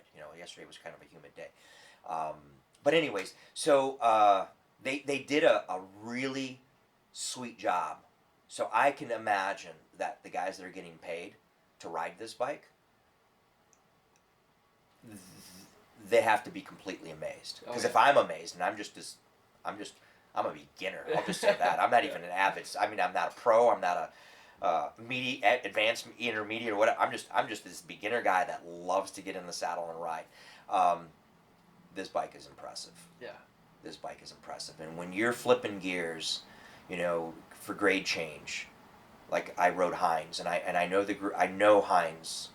And I know where the wind comes whipping around just before you hit Beach Daily on that sweeping right curve. There, Yeah, that right curve. You know what I'm talking about? After you pass Telegraph, flats. There's a tree cover. It goes away for a little bit. Yes, yep. And it comes out of first. It goes into the flats, and then it starts to climb. And it's not a big climb. It's just a very gradual, slow climb. But it's not a big grade change. But then the wind comes whipping around there.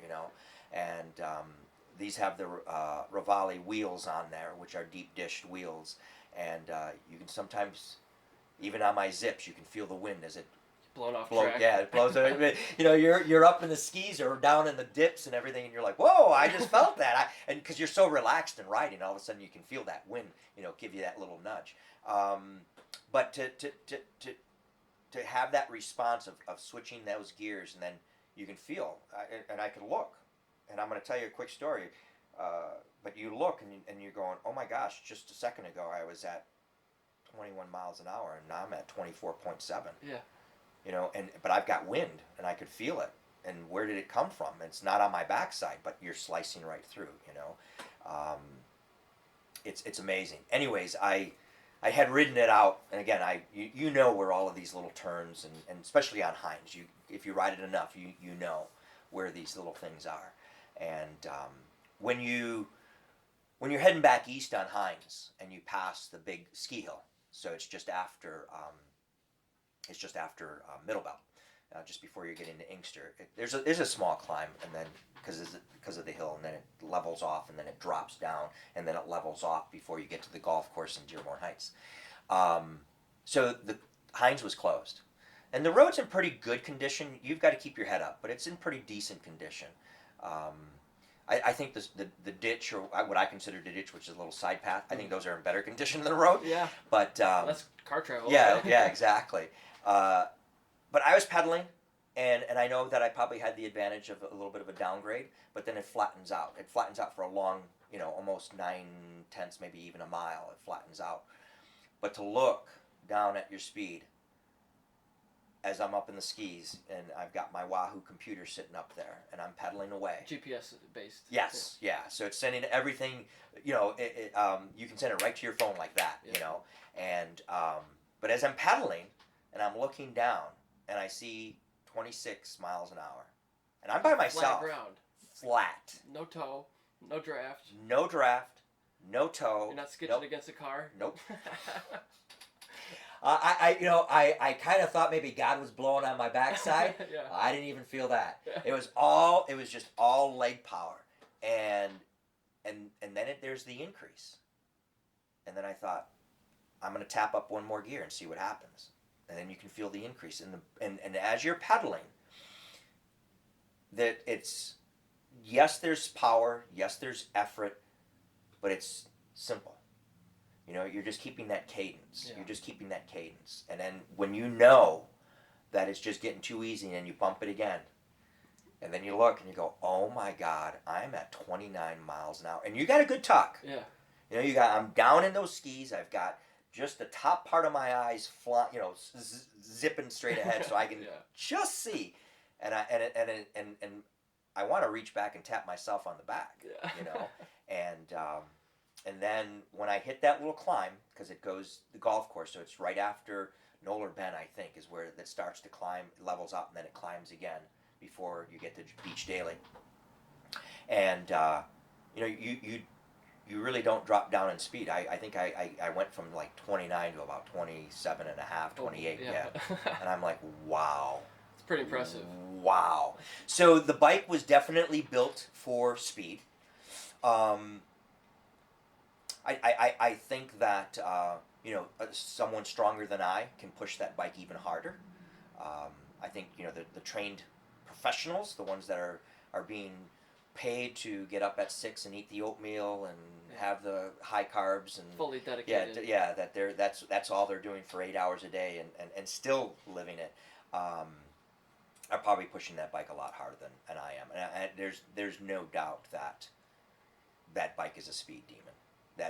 That cycle is definitely a speed demon. So yeah, I'm a proud owner of a and if Specialized is hearing this, there's hashtag Specialized Shiv. I want them to know that I'm not a paid sponsor or anything by that stretch of the imagination. I'm just a very, very proud, pleased, happy, excited owner of a Shiv Kona limited edition number 120. What did I say? 123? 130, what something? Yeah, I oh my God, you're in the 100s. Yeah, but I'm embarrassed now because I just looked at the number. But I own that bike. And other than it's dirty right now and it's full of sweat and everything because it's up on my rack. Yeah, well, it's up on my rack. I took the wheels off of it and put it up on the rack because it's supposed to be nice. Yeah, it's supposed to be nice. So I wanted to clean it up and wash it because tomorrow I'd like to take it out on the road and get some miles on it. I try to ride it on Hines during the closed because then I can put my full suit, my full helmet, and aero suit. And get out there and push it. So yeah, very, very pleased, very, very happy. Although I have ridden other bikes, I owned a Giant Carbon, the Defy, and I think that's what you have, right? Didn't you have a Trek. A Trek, okay. I rode a Trek. I had a Trek, a couple of different Treks, and then a Giant. And nothing wrong with those bikes. You know, bikes are bikes. They're all so good now. It's a lot of preference. Yeah. And what you like, what fits you. Yeah, what fits you. You know. But when I've been in that Specialized, I got to tell you. Man, it's just, and it's not even the Specialized name. I just think it's the bike that fits. Yeah. It's the bike that truly fits, and it's been a solid fit for me, and and I'm happy. I'm happy. Yeah. That's really good. So where can people find you if they want to find more information about you? Well, so anyways, so social media wise, I have a Facebook page. Although it's at my personal page, I still post what it is that I'm doing. Under Ed Garcia? Ed Garcia, yep, Ed Garcia. If they go to my page, they'll either going to see a picture, because now I can't remember, but they're either going to see a picture of my Shiv, or I think there's a picture, or one of them shows a picture of me on a police motorcycle. Ski Extreme, or Eddie Garcia, is my Instagram. So I try to keep that one as active as possible. And then I have Snapchat, which is Ski Extreme. And then I have Twitter, which I don't really use too much because it's limited on characters, and I like to type. Yeah. So, and I'm not the best, but I like to type. So that one is my Ski Extreme at AOL. And I try to keep it up as much as possible. And pretty active on Strava too. Strava, yep, Strava and Wahoo. But Strava, yeah, you can find me. As a matter of fact, your dad sees me on Strava quite a bit, and I'm surprised because because I've been riding every day, and I think the last 2 or 3, because of the rain we've had, I've had to been on a regular machine that has Indoors. I have no computer hooked up to it, so I'm only doing my time. Okay. So Don't know how far you're. yeah, exactly. Do Yeah, you have exactly. a sensor? No, not on this For bike. speed? Yeah, because I had switched over to the Wahoo computer. It's all based off of as that is in motion. Okay.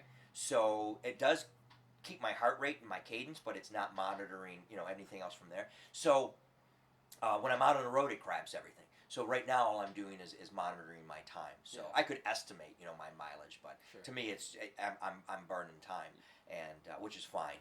But so those are the ways to follow me. I'm active. I'm still active in Dearborn Heights. I'm still active with cycling. I'm still active in just about everything. But sadly, our cycling season for this year has been kind of halted. Cut in half. Yeah, up until at least August 1st, July 31st of this year, before anything happens. So the tour, the Grand Sport ride that I was supposed to do like 2 weeks ago, early May, was canceled. I was supposed to leave on May 6th or 7th to do the 2020 Police Unity Tour, which starts up in New Jersey and travels down to Washington, D.C. That was canceled.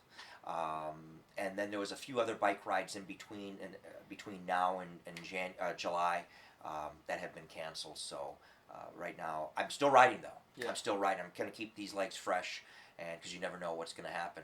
And I'm gonna be that sleeper. They're gonna see this gray-haired old guy come out with his beard and this long, nasty hair. Yeah. And I'm gonna be the Peter Sagan. Where Peter they all know Peter because he's way out there. I'm gonna be the down low Peter Sagan, where the sleeper. The sleeper. Yeah, I don't have my beard colored green, but I'm gonna be the guy that you're gonna be like, oh shit, where'd he come from? Right. Yeah.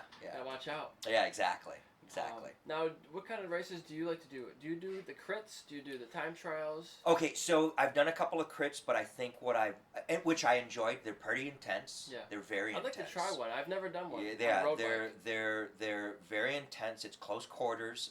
It's competition. Yeah, it is it's friendly competition. It's friendly competition. But it's close quarters. It's like you're really bars. There. Yeah. It's not like when we're riding with the guys that I ride with where we draft. We set up a line, and we go off of that. Although we do ride tandem, it's basically just drafting and seeing how fast we can get this team of either 3 or 6 guys working together.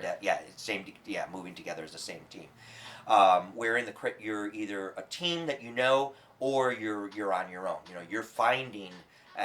Depending on where you're placed in this peloton, you're finding where it is you're gonna hold on to until you get to the very end of all of this. What I found that I enjoyed was the time trials. Yeah. Because that's you against the clock. And you can't draft in those? No, there's no drafting on those. You're given a time. So there's a registration that you do, and then you fill out the CAT forms and everything like that, and then what they do is they schedule a time. So every 30 seconds or so I think it's either 30 or 45 seconds that you get to the gate, and once you cut that line, then you're off and running, and that's all on Heinz. That's all run through. They're gonna be.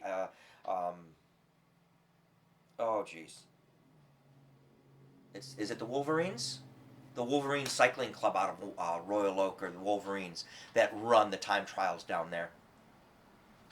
And again, that's you against the clock. So if you're a person that rides Heinz, and you know it, you can do pretty good. You can do pretty good because you'll know where the flats and where the hill. What you don't want is a windy day, or if you do get a windy day, you want a wind at your back so you can fly coming. Instead of going out heading west, because the turnaround is just before Nankin Mills. You hit the turnaround because it's a 20K. So you hit that turnaround and you fly back, you get the wind. But anyways, it's really nice, and it's just nice because you're thinking about everything. How you ate that morning, how the bike is operating. And again, this will be the first time having this Shiv out there doing a TT if we can get one in this year. The rest of them have all been on the tarmac. But there's constant communication, or at least in my book. I don't know how the professionals do it, so I can only speak on my behalf. But doing these, I'm constantly talking to myself. How I'm going to get out of this gate, because they you get up in the saddle, you get locked in, and they hold you. Yeah. And then they count it down. Where are you on that sprocket? Where do you want to be when you hit that bridge? When you hit that underpass, where is it that you want to be? Yeah. So it's constant thinking, and there is no drafting, but you are looking ahead. You are looking to see if there's somebody up there, and how close can you get to them, and then zip off, because you might just get a little bit, and then you'll get that whip around. You get that whip around. And then because there are some guys that are a lot stronger than me that come whipping around you, and you're like, son of a gun, how did this happen? Oh yeah. Yeah, I think I like it because I'm constantly talking to myself, and I'm thinking, gear wise, knowing where I feel the resistance, and I'm like, okay, yep, I'm at the right spot. Yep, you're looking around, whether it's the vegetation or whether it's that 40-mile-an-hour sign. Okay, this is where I need to be. This is where I need to be. And I was using an old little clock originally, an old Speedo, and I would know my time as I was heading out. Okay, well, with the Wahoo, it's completely different because you can page it over onto different things, so you know where your splits and all this other stuff is. But yeah, it's an interesting thing to be into that, because you're against your time. Yeah. You're always fighting with that time.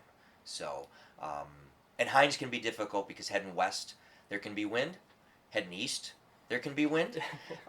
There can be wind from the north. There can be wind from the south. Yeah. There can be wind whipping all the way around you. So you're constantly playing with all of those factors, those environmental factors, and everything. And they shut the whole Hinds down. Hinds is all shut down, and there's not judges. There's what do they call those? There's no support vehicles out there. There's no SAGs or anything like that are running the course, because all it is two-way traffic, which is just bicycles.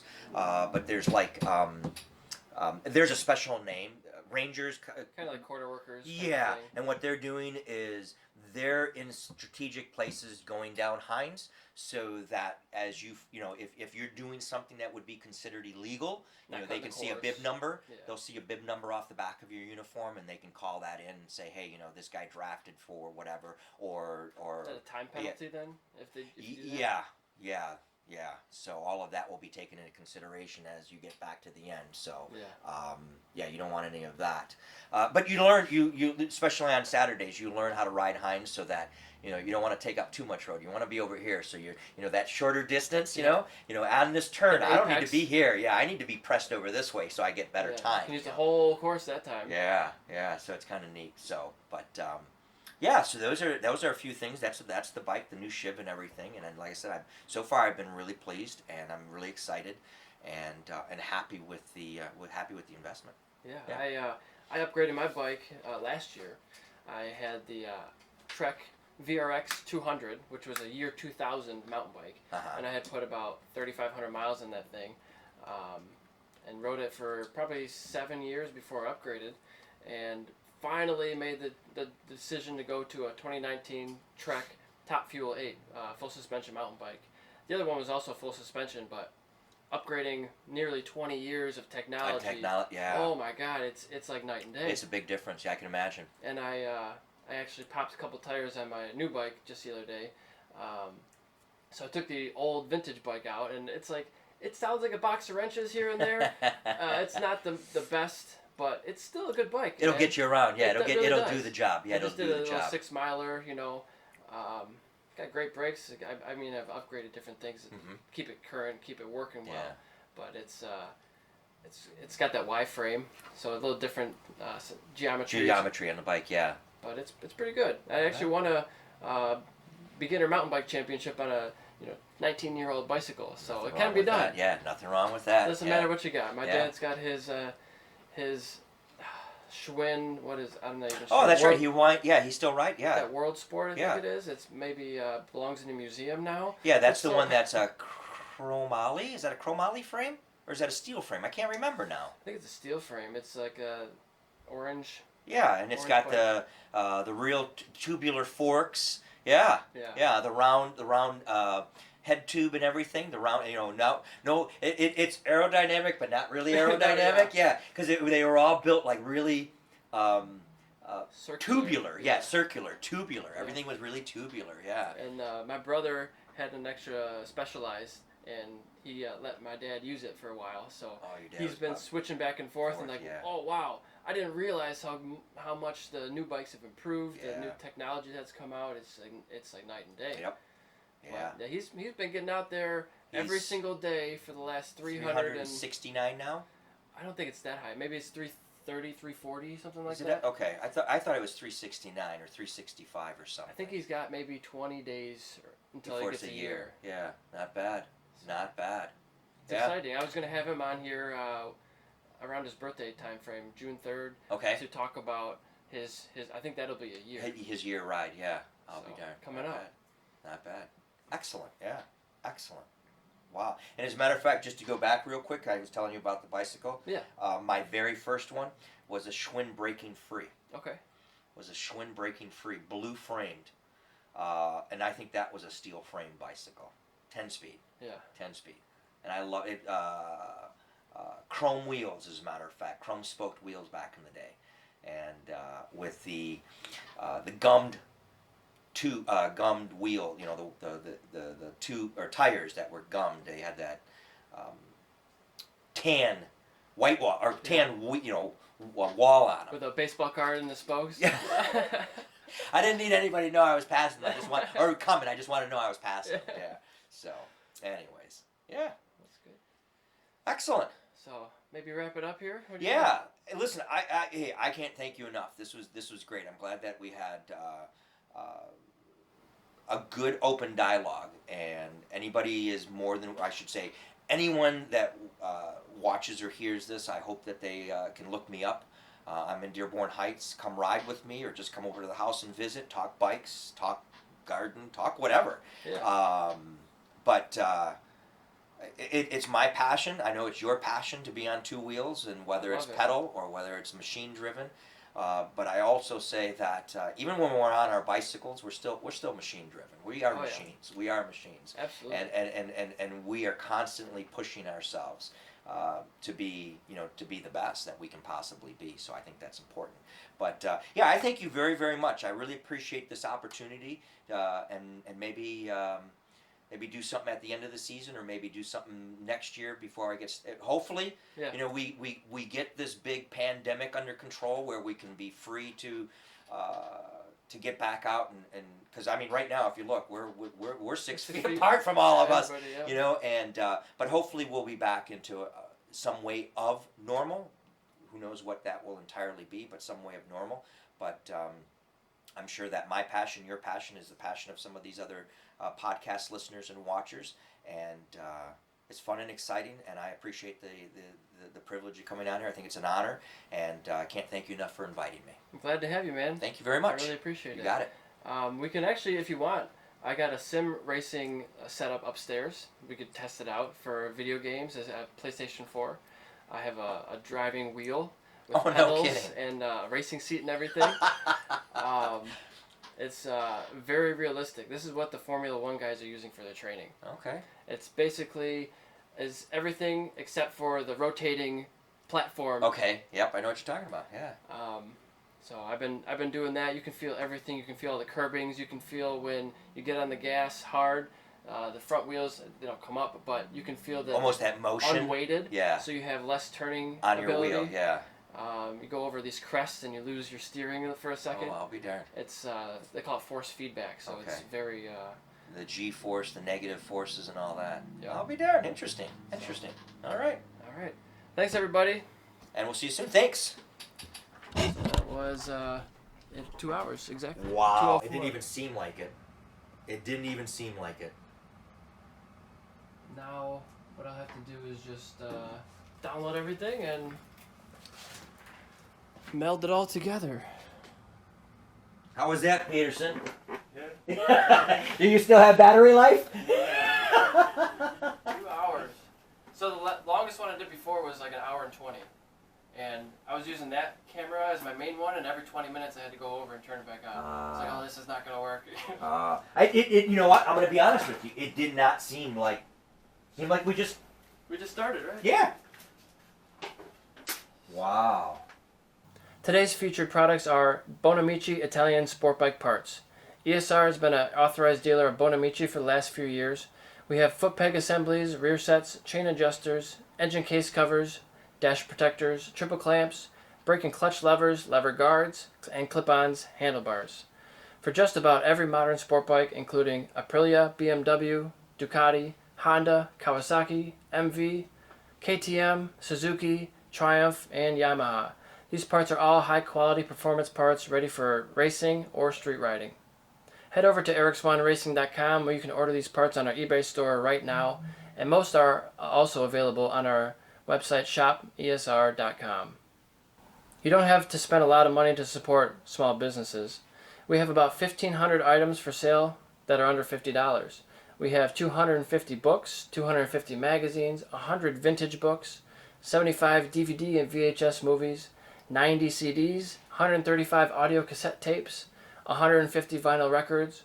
We sell products in over 500 categories, from race parts to baby clothes, electronics and sporting goods. We're in the process of creating thousands of new product listings with the goal of 2,000 new products per month. Stay tuned for what's to come. Like, follow, subscribe, and share.